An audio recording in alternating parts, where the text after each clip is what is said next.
ईळे पुरोहितं यज्ञस्य देव ऋत्विजं होतारं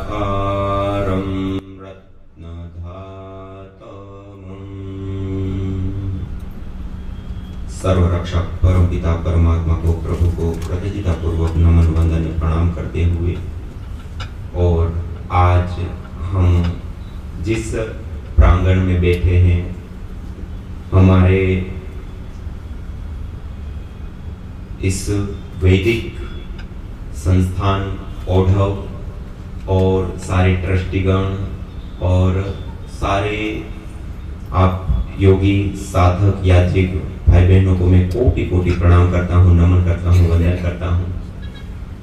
आज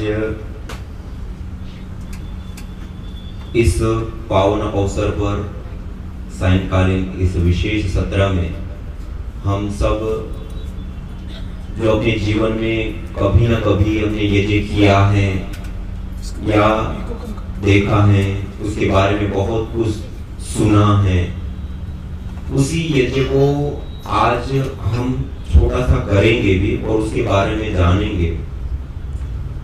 हम जिन यज्ञ को देखते, सुनते या जानते हुए आ रहे हैं, हम प्राचीन ग्रंथों में, प्राचीन शास्त्रों में यदि हम प्रधान रूप से देखें तो मुख्य रूप से प्रधान 21 प्रकार के यज्ञ होते हैं। कितने?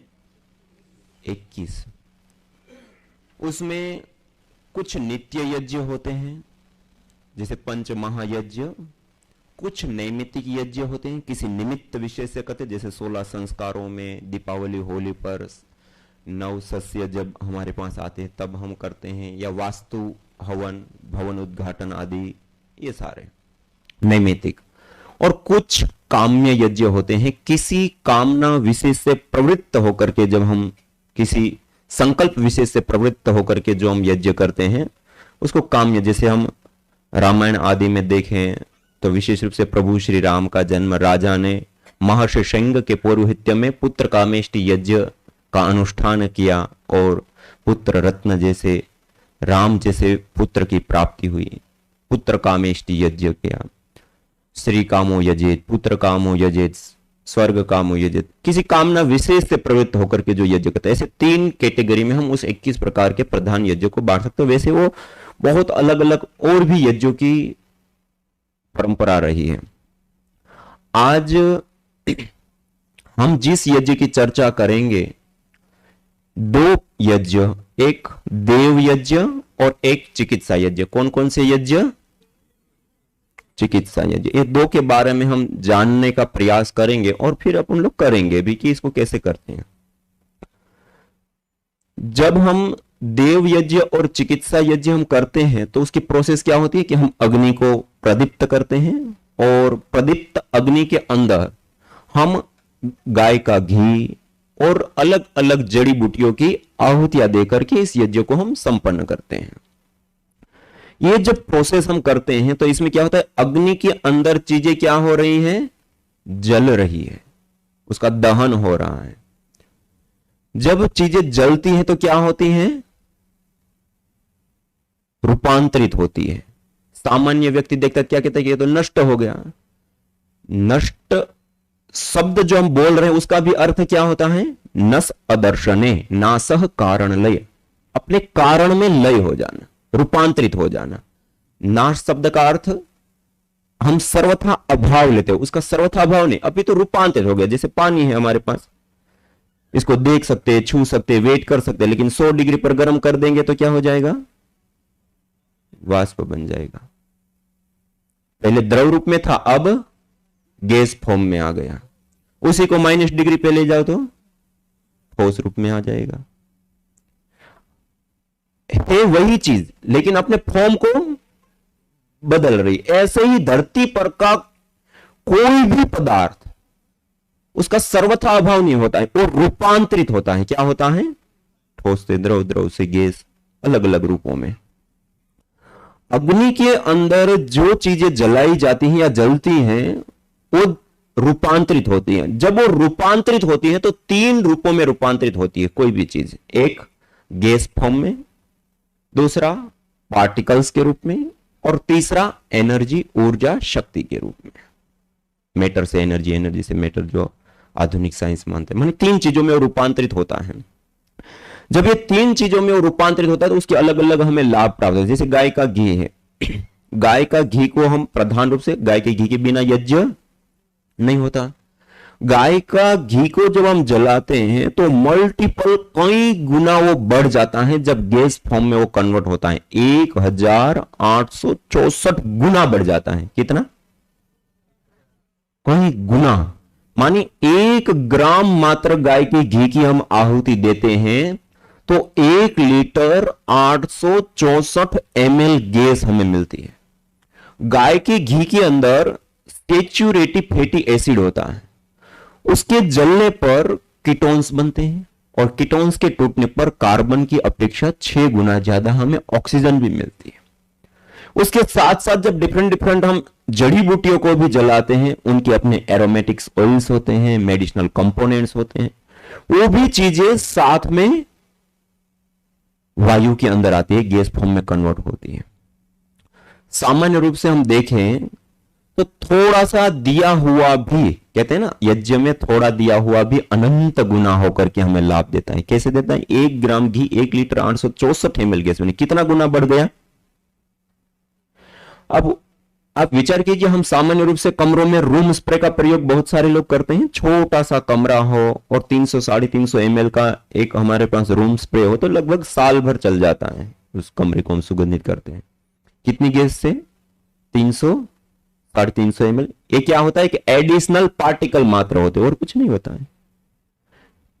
जब हम यज्ञ करते हैं तो उसमें गाय का घी आदि जलता है तो वो भी, अब एक स्प्रे 300-350 ml से 300-350 कमरे की एयर को हम सुगंधित कर सकते हैं। तो 1 लीटर 864 ml गैस से कितनी कमरे हम कर सकते हैं? और ये तो 1 ग्राम मात्र गाय के घी की आहुति का परिणाम है।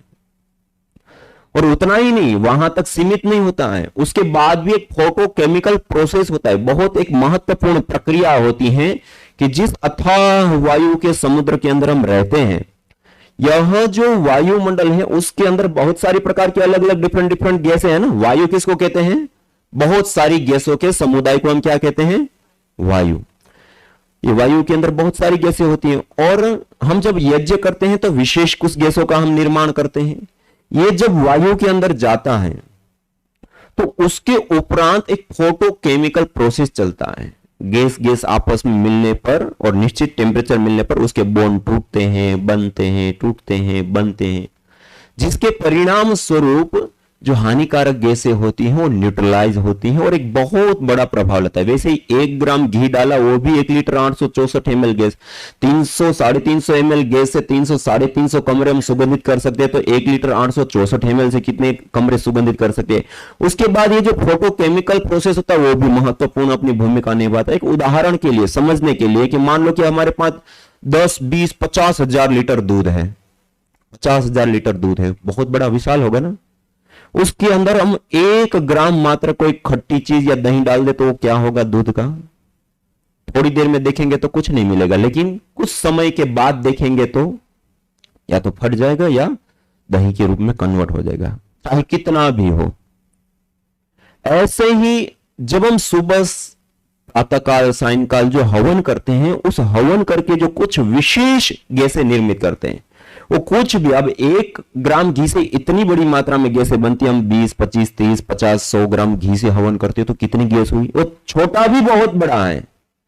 और उसके उपरांत, उसके बाद जो एक प्रोसेस चलता है, उसके उपरांत जैसे 1 ग्राम दही 50,000 लीटर दूध के लिए भी काफी है ना, उसको रूपांतरित करने में। ऐसे ही ये वायु के अंदर प्रभाव डालता है, ऐसे ही ये कार्य करता है। जैसे हमारा ये शरीर होता है ना, शरीर 60, 70, 80 किलो का शरीर होता है। बीमार हो जाते हैं तो कितनी दवाई देते हैं? मिलीग्राम में देते हैं ना, फिर भी इतने बड़े शरीर की बीमारियां ठीक होती है ना। ऐसे ही ये छोटा सा भी हवन इतने बड़े वायुमंडल को ठीक करने में एक बहुत बड़ी भूमिका निभाता है, बहुत बड़ा काम करता है। ये एक ट्रीटमेंट है इसका। कहने का अभिप्राय है कि जो भी चीजें हम जलाते हैं वो नष्ट नहीं, अपितु रूपांतरित होती है। जब वो रूपांतरित होती है गैस फॉर्म में, पार्टिकल के रूप में, एनर्जी के रूप में वायु के अंदर आती हैं और वो जब वायु के अंदर आती हैं तो उसके डिफरेंट डिफरेंट अलग अलग हमें लाभ प्राप्त होते हैं। उन लाभों में हम देखें तो एक महत्वपूर्ण और विशेष लाभ होता है आयुर्वेद के अंदर। आयुर्वेद का एक संकल्प या प्रतिज्ञा कहें, एक प्रतिज्ञा की स्वस्थ से स्वास्थ्य रक्षणम आतुरस्य विकार प्रशमनम, स्वस्थ व्यक्ति को हमेशा स्वस्थ रखना और आतुर विकार बीमार व्यक्ति को ठीक करना, ये दो आयुर्वेद के संकल्प होते हैं। स्वस्थ व्यक्ति को हमेशा स्वस्थ रहने के लिए वहां पर सदवृत्त का एक पूरा प्रकरण आता है कि स्वस्थ व्यक्ति को हमेशा स्वस्थ रहने के लिए क्या क्या करना चाहिए, क्या खान पान आदि अलग अलग सारी दिनचर्या व्यवहार सब चीजें उसमें आती हैं। उस प्रकरण के अंदर 5 से 7 बार इस बात को बार बार दोहराया गया है कि स्वस्थ व्यक्ति को हमेशा स्वस्थ रहने के लिए प्रतिदिन यज्ञ करना चाहिए, हवन करना चाहिए, होम करना चाहिए, अग्निहोत्र करना चाहिए। क्यों? देखिए, हम जिस जीवन को जी रहे हैं, इस जीवन को चलाने के लिए हमें क्या चाहिए? एनर्जी, ऊर्जा, शक्ति चाहिए ना। शक्ति होंगे तो हम चलेंगे, शक्ति नहीं है तो शक्ति चाहिए ना। उस शक्ति को प्राप्त करने के लिए हम क्या करते हैं? आहार लेते हैं। वो जो हम आहार लेते हैं, जिस आहार से हम शक्ति प्राप्त करते हैं, वो आहार कितने रूपों में लेते हैं? 3 रूपों में। कितने रूपों में लेते हैं? ठोस, द्रव और गैस। ठोस रूप में रोटी, दाल, चावल, सब्जी आदि। द्रव रूप में पानी, दूध, जूस, छाछ आदि। और गैस फॉर्म में प्राणवायु। ये 3 रूपों में आहार लेते हैं, नहीं लेते हैं? ये 3 रूपों में हम आहार लेते हैं। अब ये जो 3 रूपों में हम आहार लेते हैं, उसमें सबसे ज्यादा आहार 24 घंटे में कौन सा लेते हैं? 3 में से। भोजन कितनी बार लेते हैं? 2 बार, 3 बार। ठोस रूप आहार, द्रव रूप आहार, पानी, दूध, जूस आदि 10 बार, 15 बार। ठंडी है तो थोड़ा कम, गर्मी है तो थोड़ा ज्यादा। लेकिन गैस रूप आहार वायु कितनी बार लेते हैं 24 घंटे में? हमने आज तक कभी गिना ही नहीं कितनी बार लेते हैं। 24 घंटे खाते पीते उठते बैठते, यहां तक कि रात्रि को सो जाए तब भी हर 1 सेकेंड हम कोई आहार ले रहे होते हैं। तो कौन सा आहार लेते हैं? प्राणवायु। 24 घंटे में हमारे द्वारा लिए जाने वाला सबसे ज्यादा आहार कोई है तो क्या है?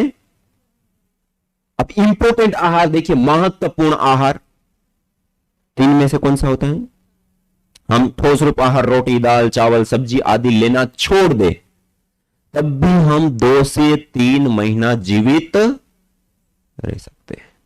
हम द्रव रूप आहार पानी, दूध, जूस आदि लेना छोड़ दे तब भी हम 2 से 3 सप्ताह जीवित। लेकिन गैस रूप आहार वायु को रोक दे तो 5 मिनट रह के दिखाइए। 2 से 3 मिनट भी जीवन संभव। मानी सबसे ज्यादा के साथ साथ सबसे इंपॉर्टेंट, जिसके बिना 2 मिनट भी हमारा जीवन संभव नहीं है, वो हमारा कोई आहार है तो क्या है? प्राणवायु। 24 घंटा लेते हैं, रात्रि को सोते हुए भी हम लेते हैं। और उस प्राणवायु का शोधन करना, पोषण करना, संवर्धन करना, उसको मेडिकेटेड बनाना, उसको सुगंधित करना, उसके अंदर जीवनीय शक्ति का संचार करने का कार्य यज्ञ, हवन, अग्निहोत्र के माध्यम से संपन्न होता है। इसलिए आयुर्वेद के सदवृत्त में स्वस्थ व्यक्ति को हमेशा स्वस्थ रहने के लिए 5-7 बार वजन देकर के इस बात को दोहराया गया है कि प्रतिदिन व्यक्ति को, स्वस्थ व्यक्ति को स्वस्थ रहने के लिए क्या करना होता है? हवन। और हवन से क्या होता है? उत्तम वायु का निर्माण। और जैसी होगी वायु वैसी होगी हमारी आयु। अच्छी आयु चाहिए तो अच्छी वायु चाहिए, और अच्छी वायु चाहिए तो हवन करना चाहिए। हवन करने का पहला लाभ। दूसरा, हम देखिए जिस अथाह वायु के समुद्र में 24 घंटा श्वास लेते हैं ना, उसके अंदर दो प्रकार के पार्टिकल पाए जाते हैं। एक होते हैं धन आवेशित कण धनायन, और एक होते हैं ऋण आवेशित कण ऋणायन। मॉडर्न मेडिकल भाषा में हम इसको बोलते हैं एनायन और केटायन। जहां पर शहरीकरण है, औद्योगिकीकरण है, भीड़ भाड़ वाले इलाके हैं, ऐसे स्थानों पर धन आवेशित कणों की बाहुल्यता स्वाभाविक रूप से बढ़ जाती है। उस वायुमंडल के अंदर जब हम रहते हैं, धन आवेशित बाहुल्य वायुमंडल के अंदर जब हम रहते हैं, तो उससे हमारे शरीर के अंदर ब्लड सीरोटोनिन की मात्रा में न्यूनता आती है। हमारी पूरी बॉडी एसिडिक बनती है, अम्लीय बनती है। कैसी बनती है? अम्लीय, एसिडिक। और एसिडिक शरीर के अंदर अलग अलग प्रकार के रोग हो जाते हैं। इसलिए जिनकी बॉडी एसिडिक होगी, थोड़ा सा ऋतु परिवर्तन होगा, थोड़ा सा खान पान में चेंज होगा, थोड़ा सा पानी में चेंज होगा, तुरंत बीमारी लग जाएगी। सामान्य रूप से दवाई लेते हैं, सामान्य डोज लेते तो असर नहीं करती, हैवी डोज लेते तब जाकर के असर करती है। दवाई लेते हैं तब तक रोग ठीक रहता है, दवाई छोड़ते फिर वापस रोग। क्यों? बॉडी एसिडिक है। दूसरे, इस वायुमंडल के अंदर कण होते हैं ऋण आवेशित, जहां पर घने जंगल हो, पेड़ पौधे, जहां पर समुद्र के तट है, नदी के किनारे हैं, पहाड़ी क्षेत्र हैं। ऐसे स्थानों पर ऋण आवेशित कणों की बाहुल्यता स्वाभाविक रूप से बढ़ी हुई होती है।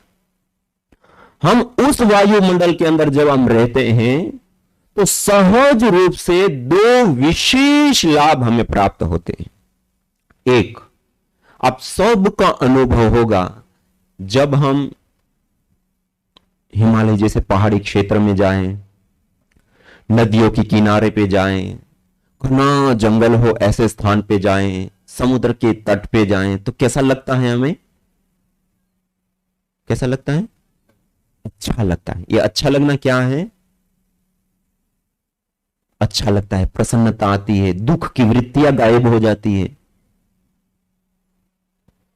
हमारे वो जो ऋण, वहां स्वाभाविक रूप से वहां के वायुमंडल के अंदर ऋण आवेशित कणों की बाहुल्यता है।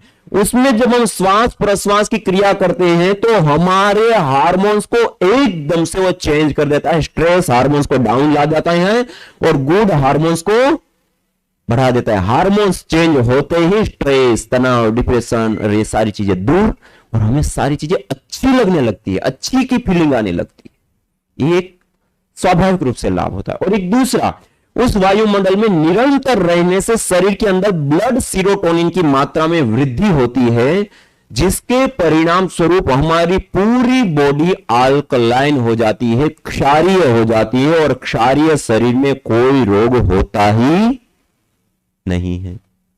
ये दो लाभ विशेष रूप से ऋण आवेशित बाहुल्य वायुमंडल में हमें प्राप्त होते हैं।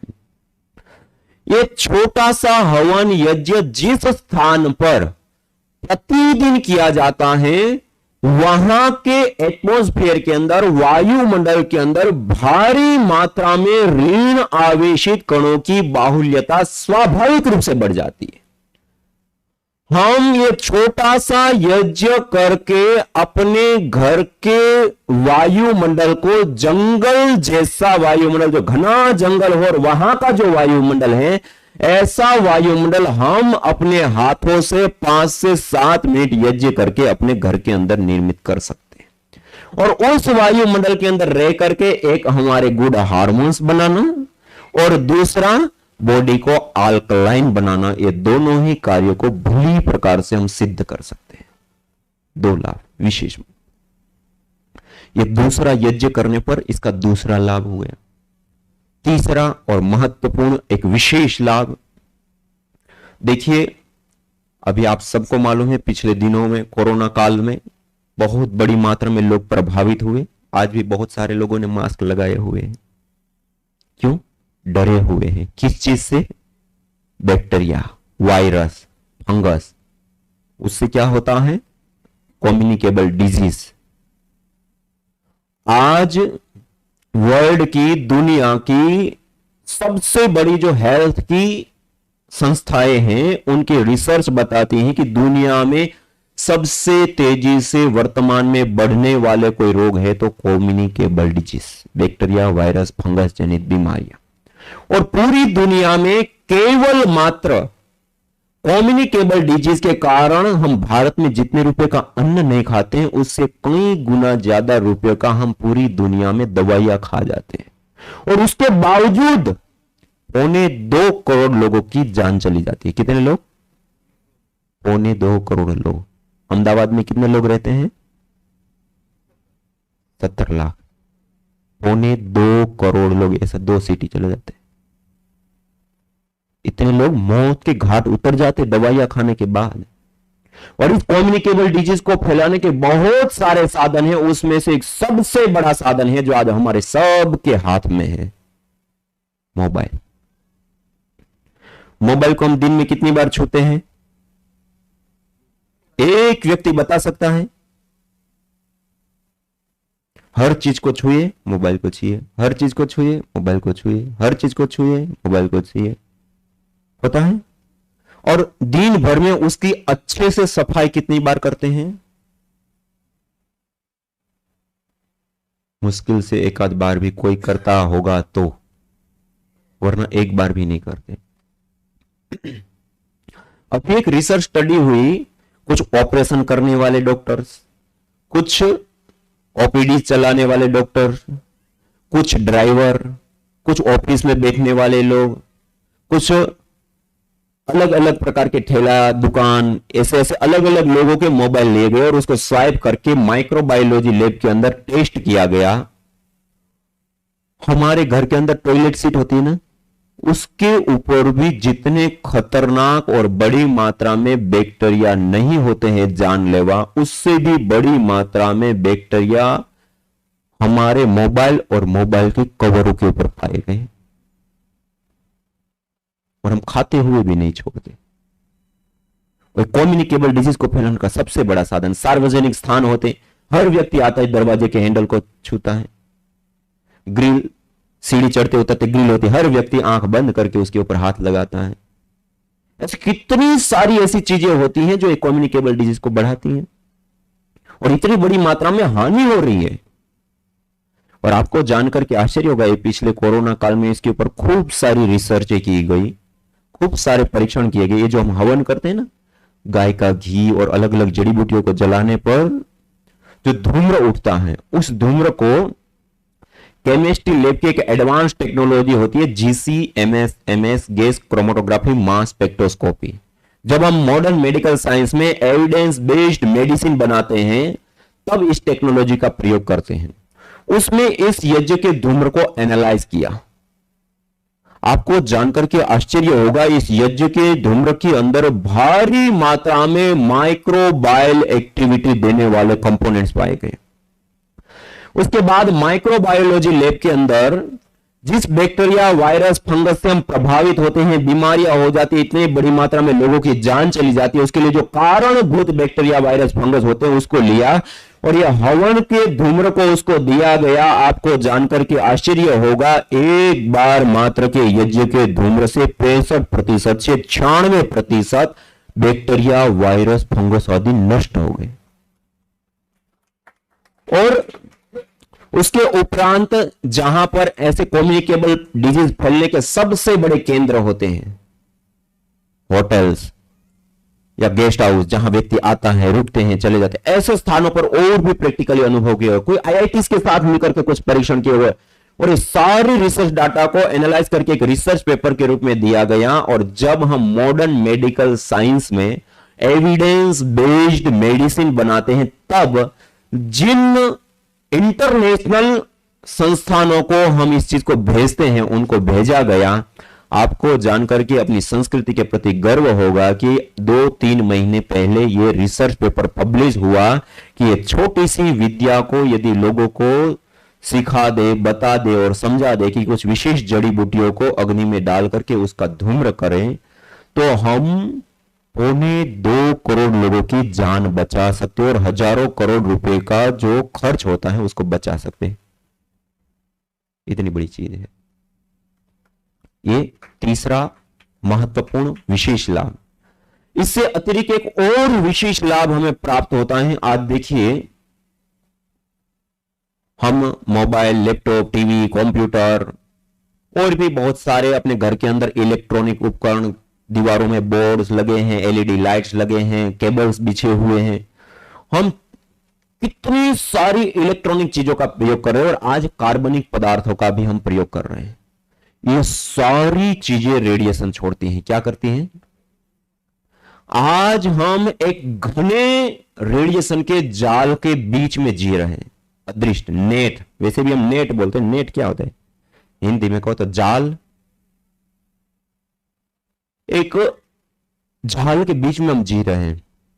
आज देश दुनिया में जो लोग समझ रहे हैं, मुहिम चला रहे हैं कि 5G नेटवर्क को कैसे भी करके रोका जाए, रेडिएशन छोड़ने वाले जो तकनीकें आ रहे हैं उसको कैसे भी करके कंट्रोल किए जाए, उसके ऊपर कानून बनाए जाए।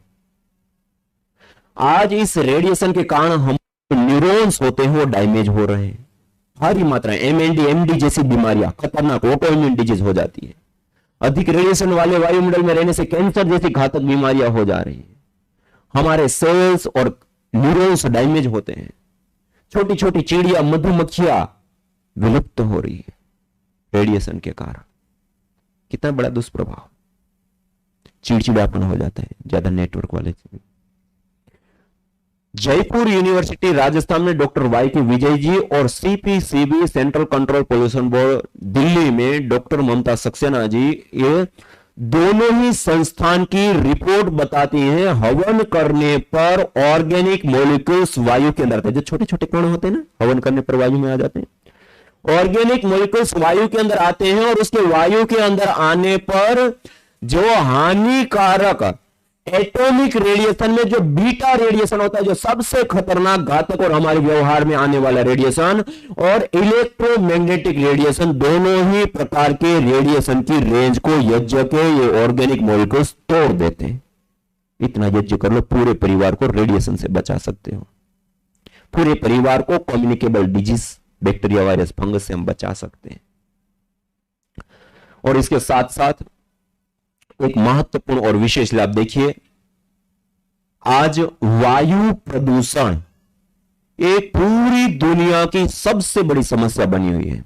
और WHO के आंकड़ों को देखें तो केवल मात्र वायु प्रदूषण के कारण 70 लाख से अधिक लोगों की जान चली जाती है। कितने लोग? ये WHO के आंकड़े बता रहा हूं। 70 लाख लोग, जितने अहमदाबाद में रहते। और उसके साथ साथ ये वायु प्रदूषण के कारण प्रकृति के ऊपर भी बहुत सारे हानिकारक दुष्प्रभाव हो रहे हैं।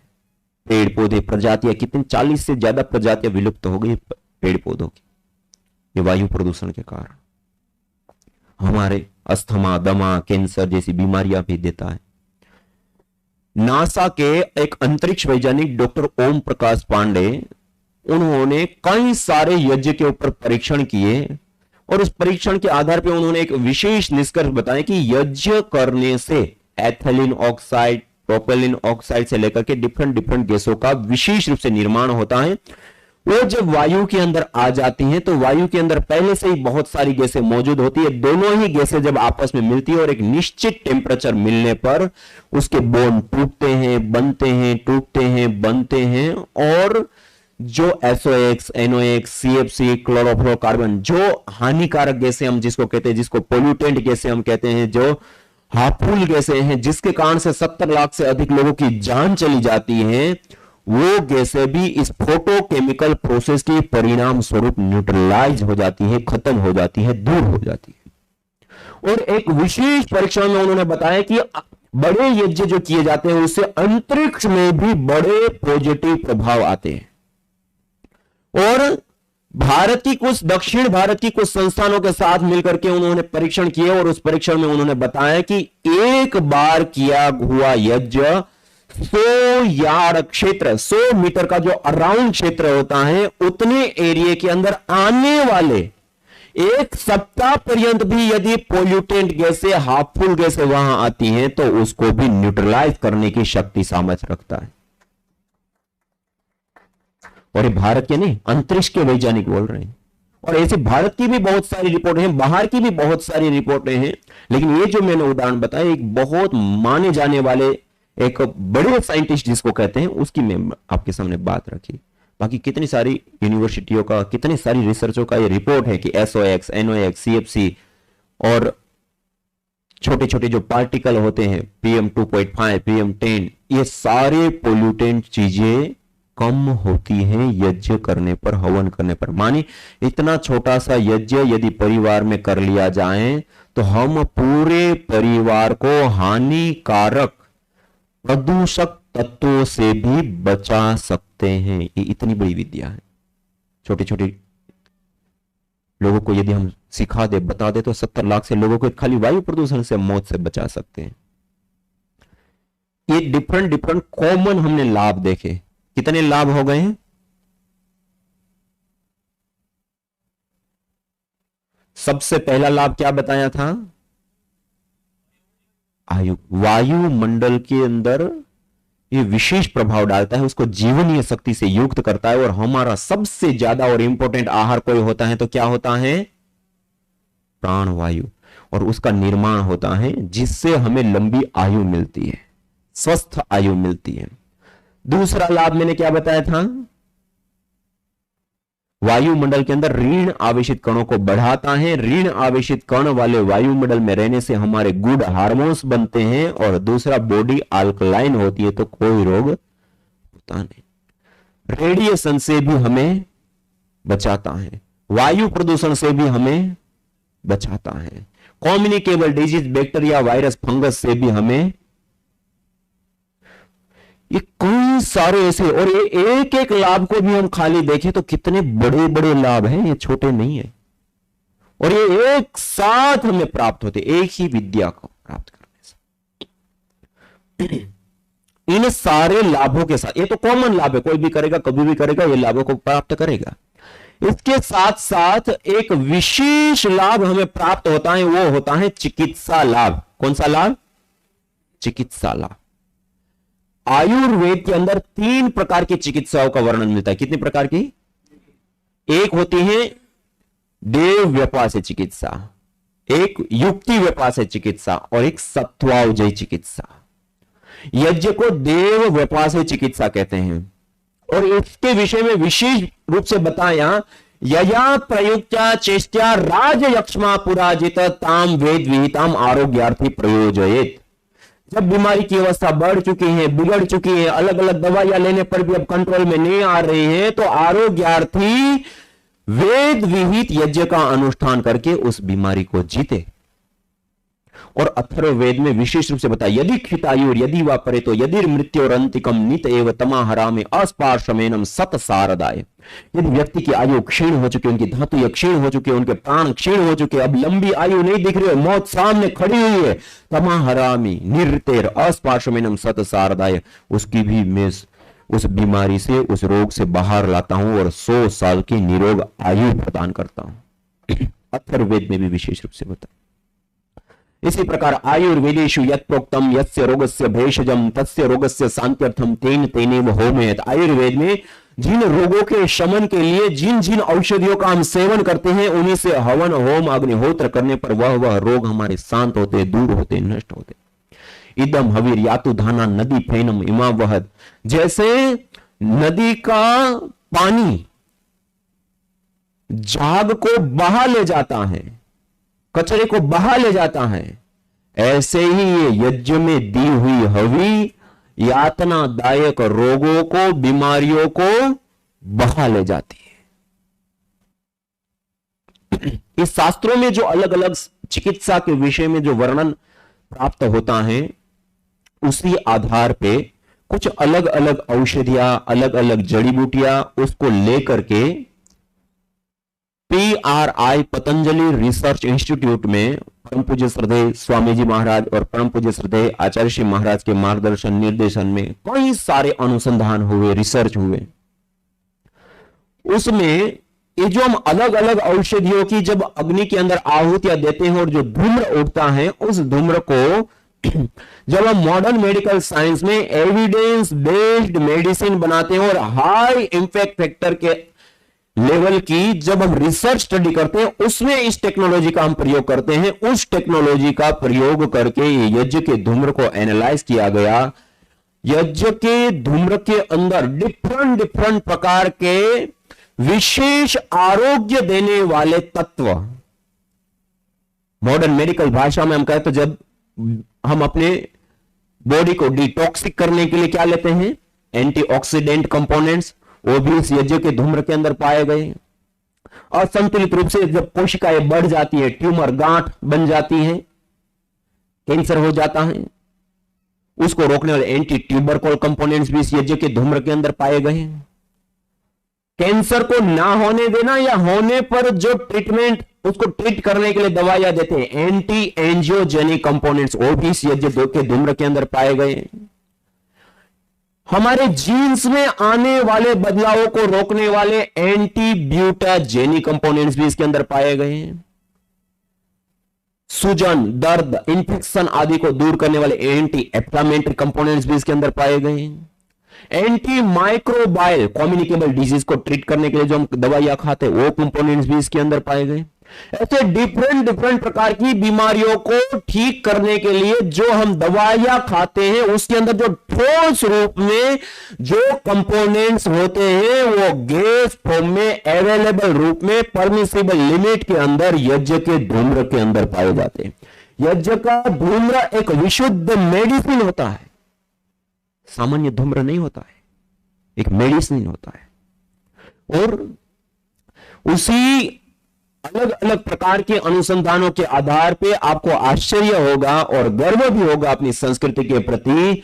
वर्ल्ड में, दुनिया में पहली बार जो हमारा सबसे ज्यादा और सबसे इंपॉर्टेंट आहार कोई है तो वायु है, और उस वायु के माध्यम से अलग अलग चीजों को जला करके अलग अलग कंपोनेंट से वो युक्त करना, मेडिसिनल कंपोनेंट से उस वायु को युक्त करना, और उसमें श्वास प्रश्वास की क्रियाएं करके और अलग अलग लाभों को उठाने वाली यज्ञ विद्या पर आज ये आपके सामने जो अलग अलग जड़ी बूटियां रखी हैं, ये एविडेंस बेस्ड अनुसंधान के आधार पे तैयार की हुई 11 प्रकार की रोगानुसार हवन सामग्रियां, ये पहली बार दुनिया में काम होगा। और आज केवल मात्र आयुर्वेद के डॉक्टर ही इस विद्या का प्रयोग कर रहे हैं, ऐसा नहीं। आज से पहले तो ये भी नहीं प्रयोग करते थे, आज तो इसका भी प्रयोग हो रहा है। लेकिन आज इसके साथ साथ एलोपैथ के हॉस्पिटल और एलोपैथ के डॉक्टर लोग भी आज इसका प्रयोग करते हैं। अब ये मैं कल राजकोट में था, वहां पर एक बहुत बड़ी हॉस्पिटल है, संजीवनी हॉस्पिटल करके, 6 मंजिला बहुत बड़ा हॉस्पिटल है, एलोपैथ का हॉस्पिटल है, कई सारे प्रकार की सुविधाएं, ऑपरेशन, ये वो सब चीजें हो रही है। कल से उस हॉस्पिटल के अंदर पूरे एक फ्लोर में अलग प्रकार से रोगानुसार एविडेंस बेस्ड औषधियों के माध्यम से यज्ञ ट्रीटमेंट का पूरा सेशन के साथ पूरी चीजें की जाती है एलोपैथी के बड़े हॉस्पिटल में। और ये एक दो जगह पे नहीं, जगह जगह पर ये चीजें अब चालू हो रही है अलग अलग लोगों। क्यों? ये साइंटिफिक चीज है। यज्ञ चिकित्सा कैसे काम करती है? एक तो पहले मैंने आपको बताया ना, सबसे ज्यादा इंपॉर्टेंट आहार हमारा वायु है।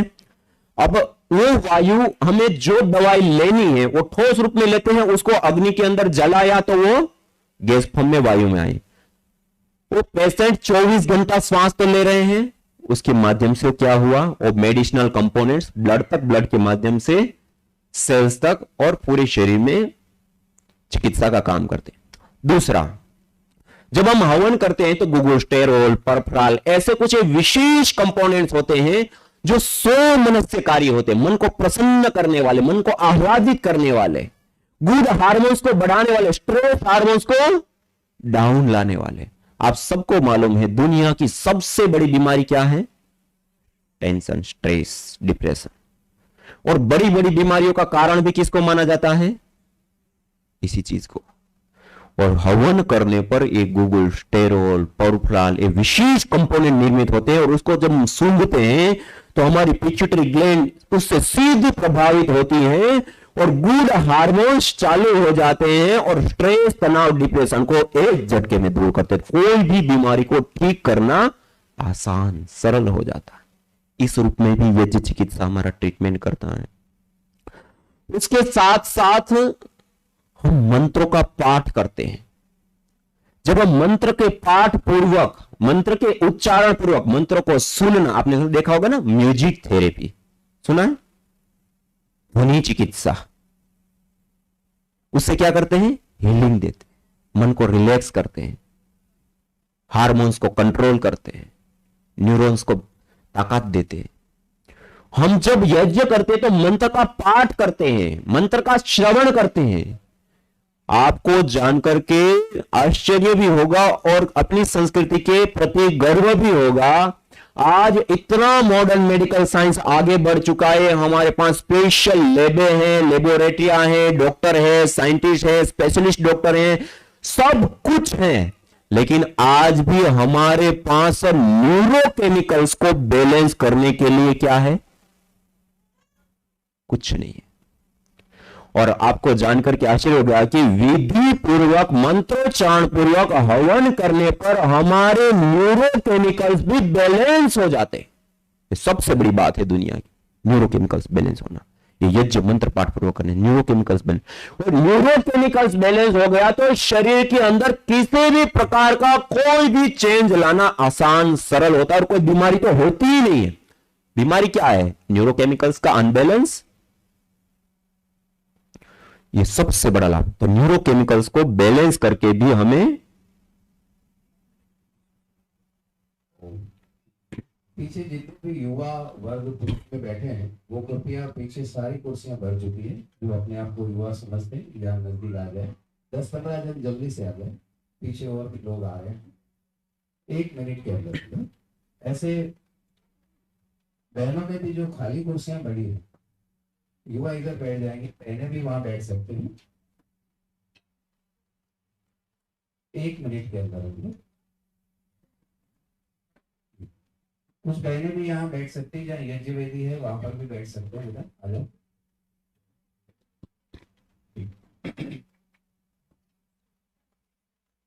धीरे से ऊपर भी रखो।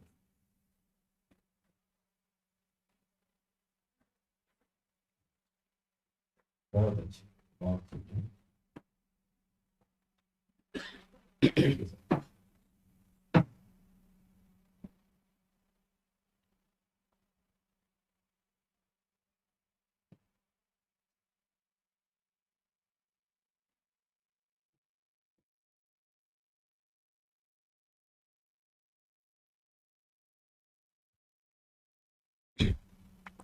तो हम चर्चा कर रहे थे कि यज्ञ चिकित्सा कैसे काम करती है, कैसे प्रभाव देती है।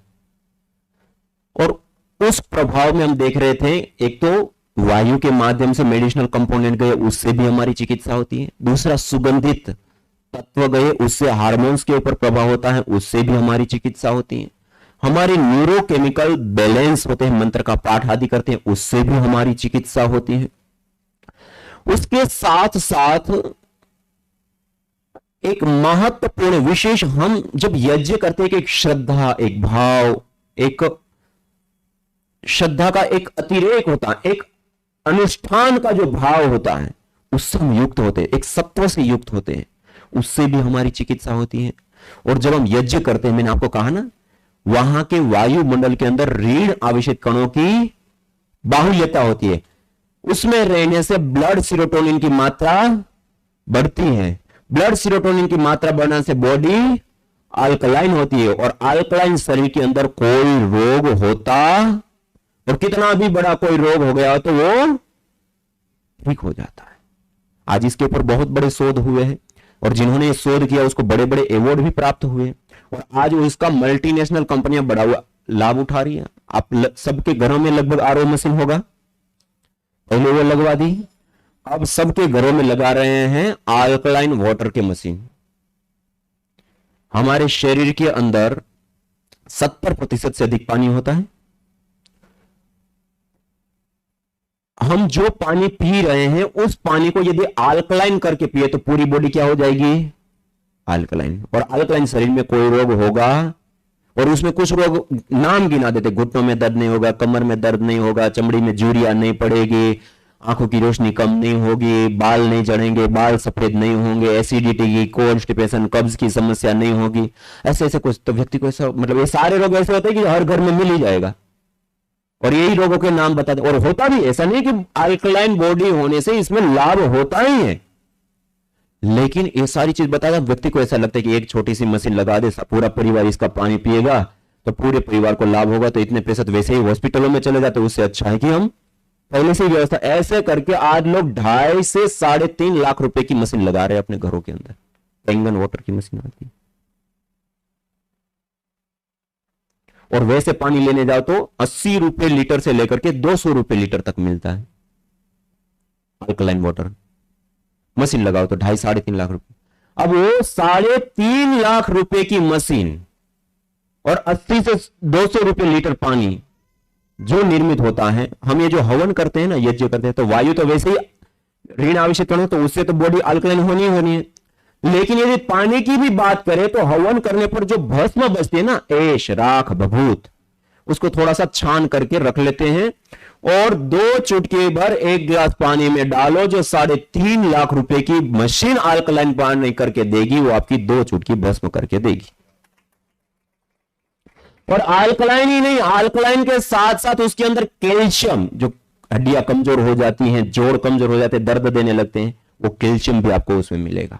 आयरन, जो रक्त अल्पता हो जाती है, क्लिष्टता हो जाती है, शरीर कमजोर हो जाता है, धातुओं का पोषण, वो आयरन भी आपको उसमें मिलेगा। Calcium, iron, zinc, potassium, magnesium, ये खनिज भी उस पानी के अंदर आ जाते हैं।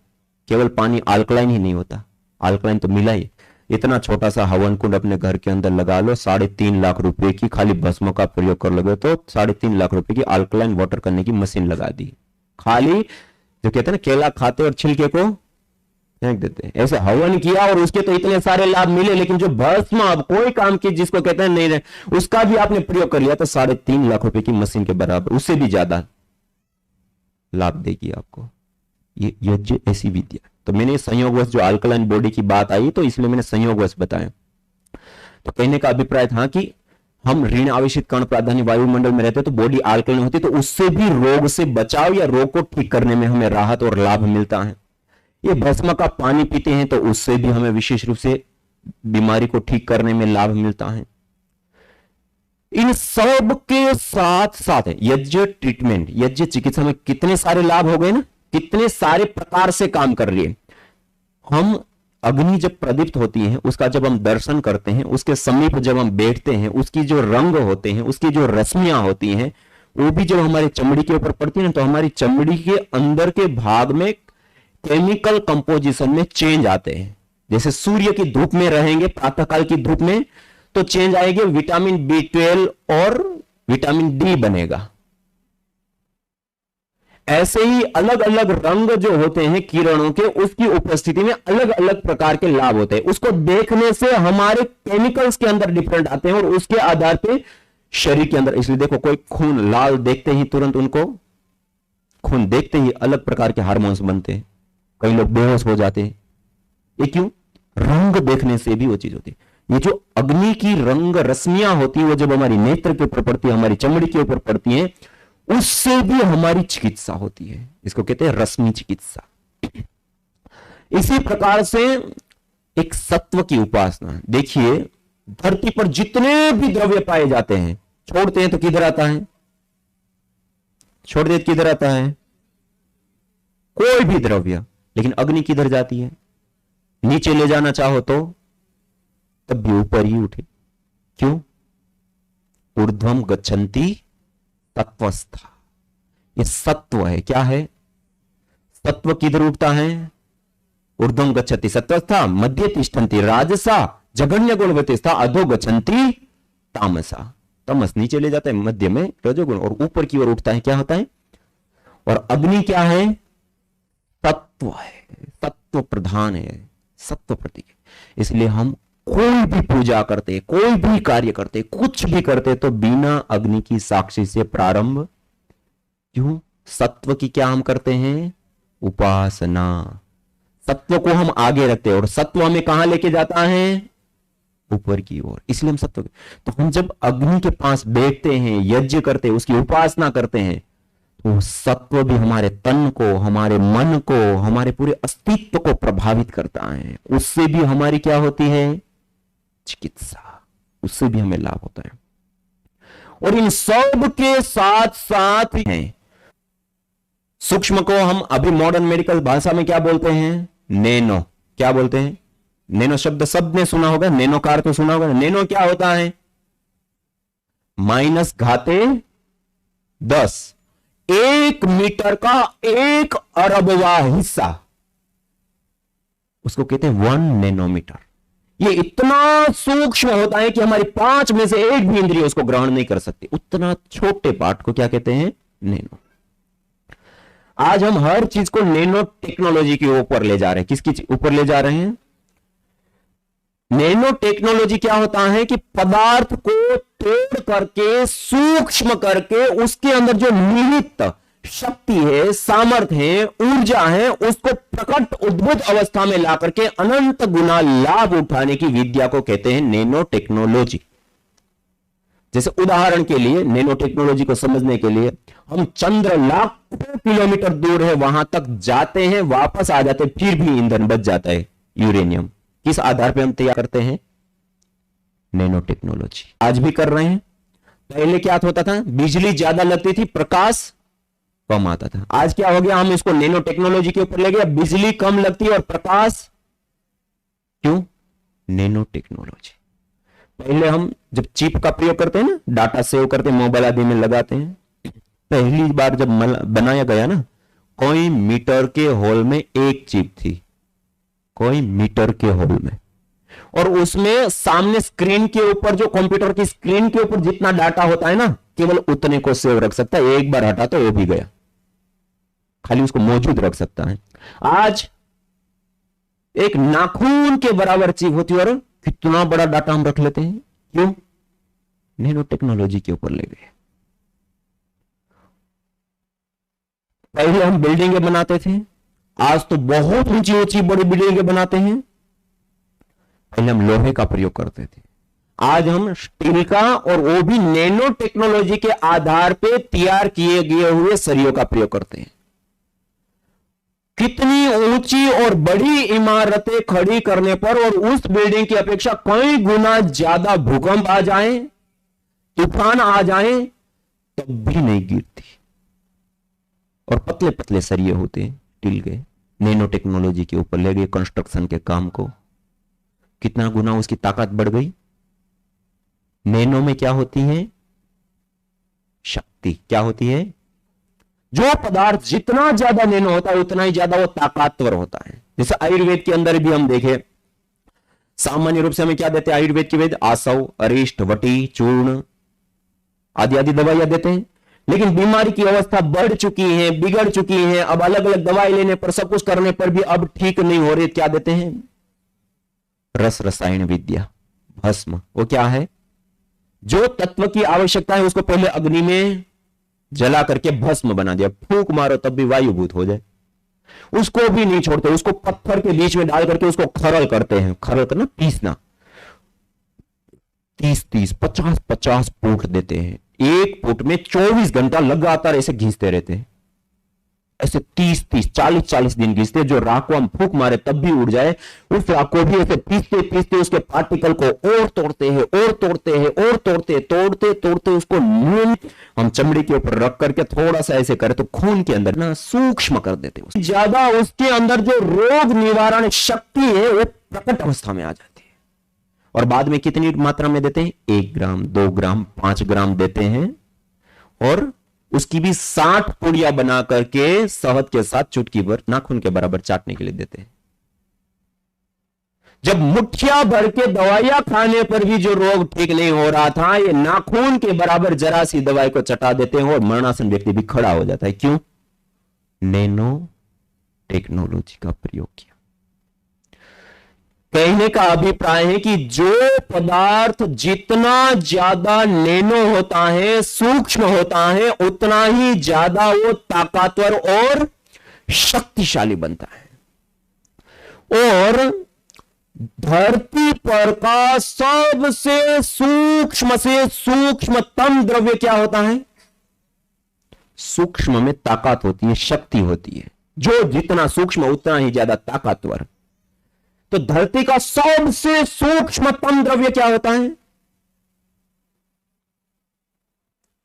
अग्नि। क्या होता है?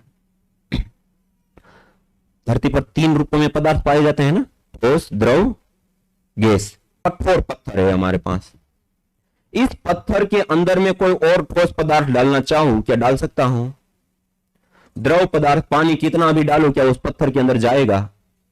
ठोस भी नहीं गया, द्रव भी नहीं गया। गैस, वायु को कितना भी उसके ऊपर बहाओ, क्या उस पत्थर के अंदर जाएगी? उस पत्थर के अंदर ठोस, द्रव या गैस 3 में से एक भी पदार्थ को प्रवेश नहीं करा सकता। क्यों? उसके अंदर कोई जगह। लेकिन उस पत्थर को मैं अग्नि के ऊपर रख दूं तो अग्नि उसके अंदर नहीं, उसके अणु परमाणु के अंदर तक प्रवेश पाई जाती है, आर पार लाल होकर के आ जाती है, और अधिक दिया जाए तो उसको लिक्विड रूप में परिवर्तित तक कर देती। जिसके अंदर 3 में से एक भी द्रव्य के जाने की कोई संभावना नहीं, उसको अग्नि के ऊपर रख दो, अग्नि उसके अंदर नहीं, अणु परमाणु के आर पार हो जाती है। इतनी सूक्ष्म होती है। धरती का सबसे सूक्ष्मतम द्रव्य कोई होता है, क्या होता है? अग्नि। और उस अग्नि का एक विशेष स्वभाव होता है, अंगम नयति इति अग्नि। जो पदार्थ अपने संपर्क में आता है उसको अपने जैसा बना लेता है। ये समिधा अग्नि में डालेंगे तो क्या हो जाएगी? अग्नि रूप हो जाएगी। सामग्री अग्नि में डालेंगे तो क्या हो जाएगा? अग्नि रूप हो जाएगी। घी अग्नि में डाला तो क्या हो जाएगा? अग्नि में डालने से पहले इन चीजों को हम देख सकते हैं, छू सकते हैं, वेट कर सकते हैं, व्यवहार कर सकते हैं। उसको एक बार अग्नि में डाल दिया तो अग्नि ने अपना अंग बना लिया, अपने जैसा बना लिया, अग्नि रूप बना लिया। अग्नि क्या है? सबसे सूक्ष्मतम द्रव्य। वो भी इतना ही ज्यादा क्या हो गया? सूक्ष्म हो गया। इसलिए 1 किलो सामग्री, 1 किलो घी लेकर के आप हवन करने के लिए बैठे थे, लेकिन हवन करने के बाद अब आपके पास कुछ नहीं बचेगा। कहां गया? नैनो हो गया, सूक्ष्म हो गया। और इतना सूक्ष्म हो गया कि जो हम अन्य नैनो टेक्नोलॉजी के उदाहरण दे रहे थे, चाहे यूरेनियम हो, चाहे भस्म हो, चाहे अलग अलग चीजें, उसको नैनो करने के बाद भी हम देख सकते हैं, छू सकते हैं, वेट कर सकते हैं, उसका व्यवहार कर सकते हैं। लेकिन अग्नि में एक बार जो द्रव्य आपने डाल दिया वो इतना सूक्ष्म हो जाता है कि अब हमारी 5 में से एक भी इंद्रिय उसको ग्रहण। और जो पदार्थ जितना ज्यादा सूक्ष्म होता है उतना ही ज्यादा वो क्या होता है? ताकतवर, शक्तिशाली।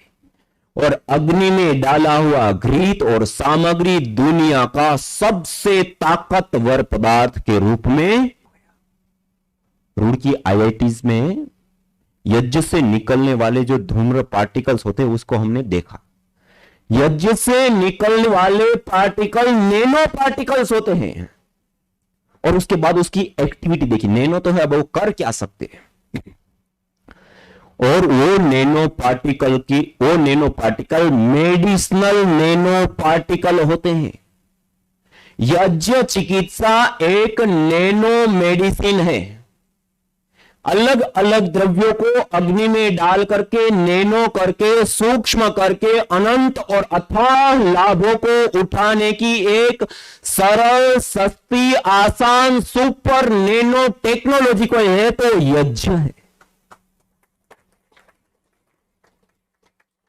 मैं आपको बता रहा था कि यज्ञ चिकित्सा कैसे काम करती है। यज्ञ करने से नैनो पार्टिकल ये इतने सूक्ष्म होते हैं, हमारे रोम से, हमारे श्वास के माध्यम से हमारे प्रवेश पाते हैं। और नैनो के अंदर सबसे बड़ी ताकत होती है।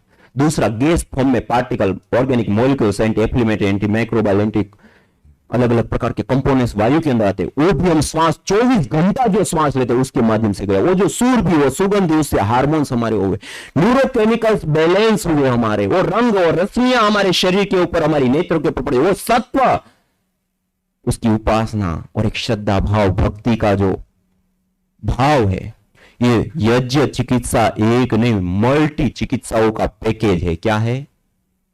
मल्टी चिकित्सा है। अलग अलग म्यूजिक थेरेपी भी है इसके अंदर, रश्मि सन थेरेपी भी है इसके अंदर, मोलिकुलस दवाइयां खाते हैं वो मोलिकुलस की थेरेपी भी है, ये नैनो थेरेपी भी है, सब चीजें एक साथ है।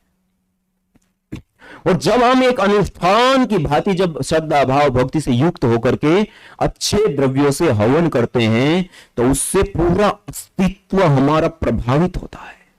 हमारे पंच प्राण पंच उपप्राण पोषित होते, शक्तिशाली बनते, सप्त धातुओं का पोषण होता है। मूलाधार से लेकर के सहस्रार पर्यंत अष्ट चक्रों में एनर्जी ऊर्जा शक्ति का फ्लो कई गुना बढ़ जाता है। जापान के एक साइंटिस्ट डॉक्टर मोतोयामा, उन्होंने शरीर के अंदर जो एनर्जी का फ्लो होता है उसके ऊपर वो काम करते हैं, रिसर्च करते हैं। उन्होंने देखा यज्ञ एक बार मात्र यज्ञ करने से शरीर के अंदर एनर्जी का फ्लो कई गुना बढ़ जाता है। तो सारी चीजें मिल करके हमें क्या देती है? आरोग्य, स्वास्थ्य।